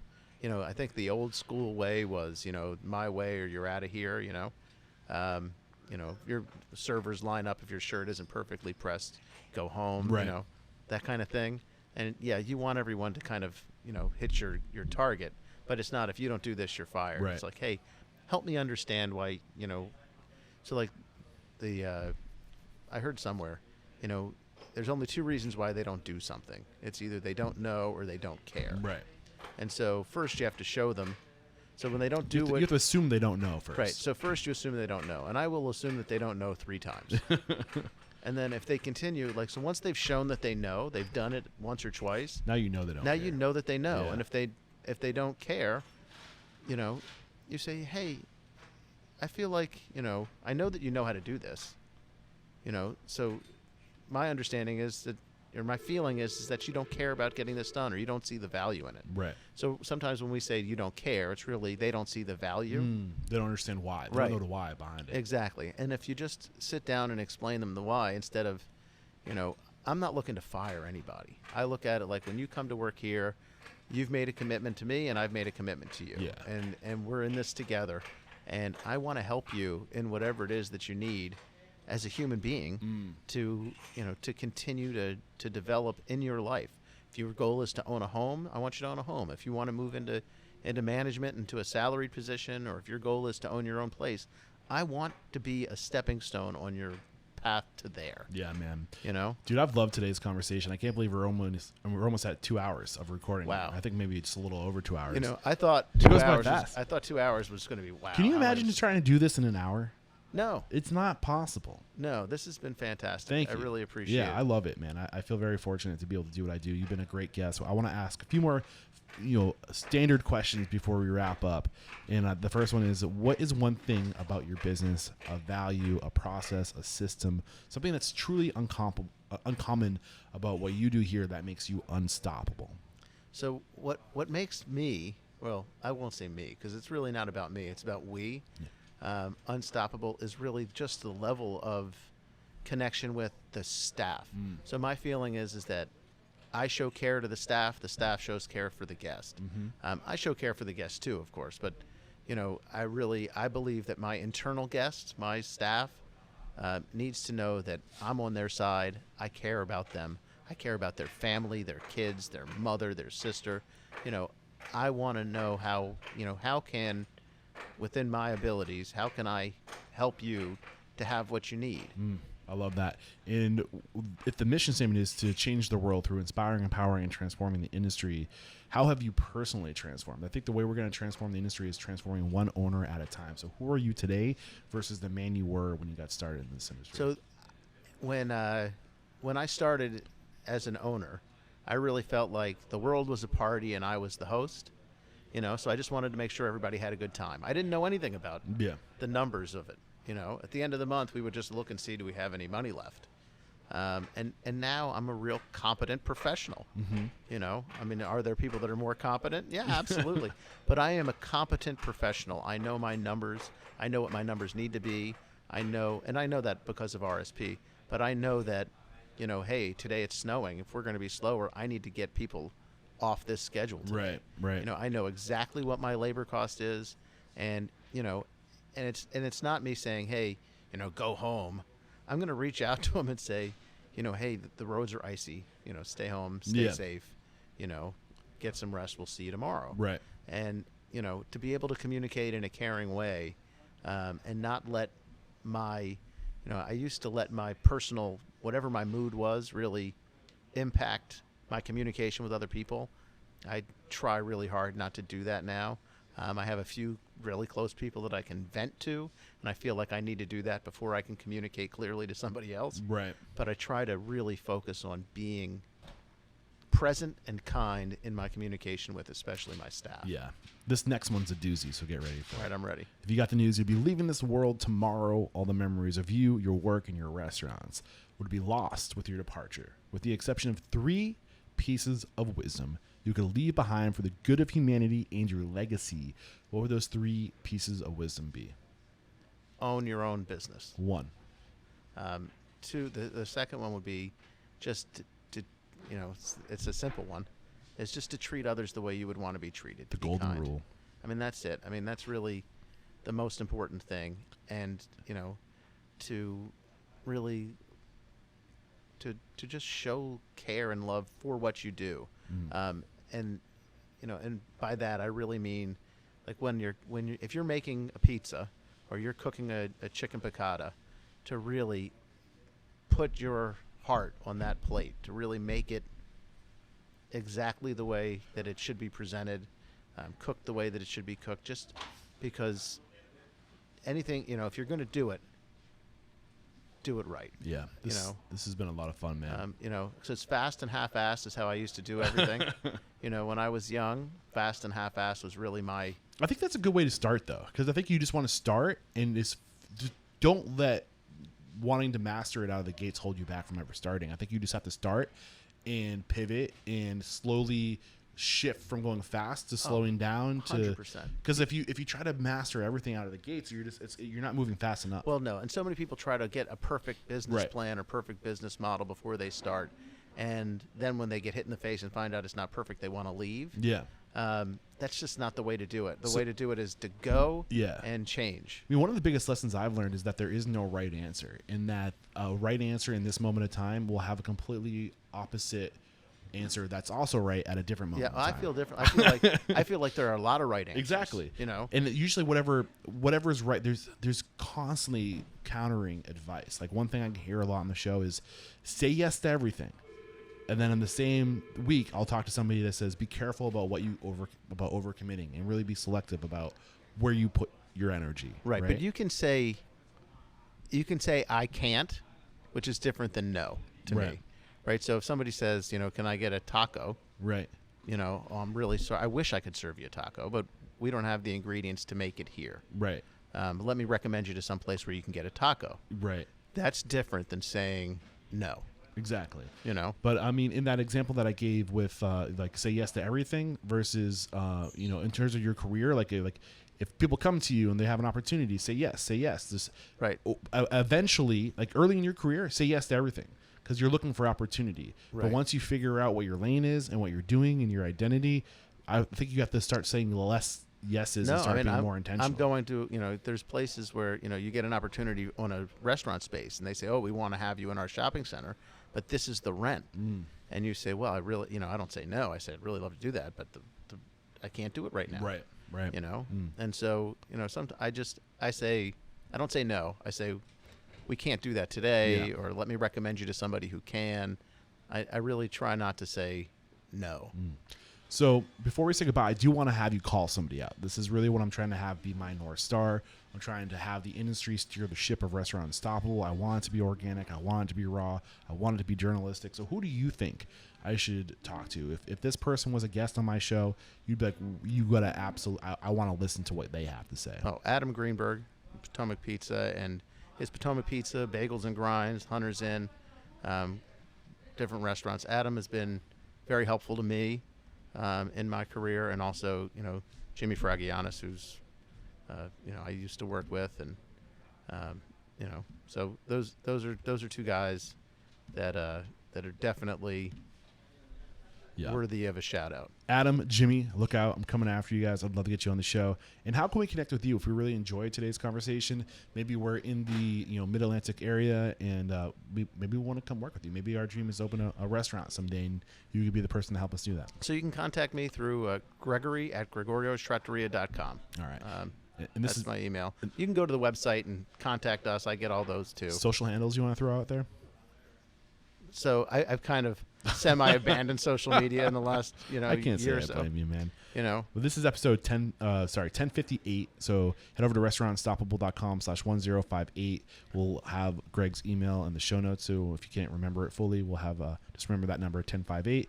We'll store it over there for you. And this is where I say, man, thank you so much for taking the time thank you. to share your story, to open up your restaurants to the greater Restaurant Systems Pro community, and to let me record yesterday with Matt Burnaby with Urban Hot Dog. We got to talk to him yesterday. You helped us with the space to do that. So there is no questioning, my man. You are unstoppable. Oh, thank you. I feel like you're unstoppable thank too, you, Eric. dude. Thank you. I appreciate that. All right. Cheers. Cheers.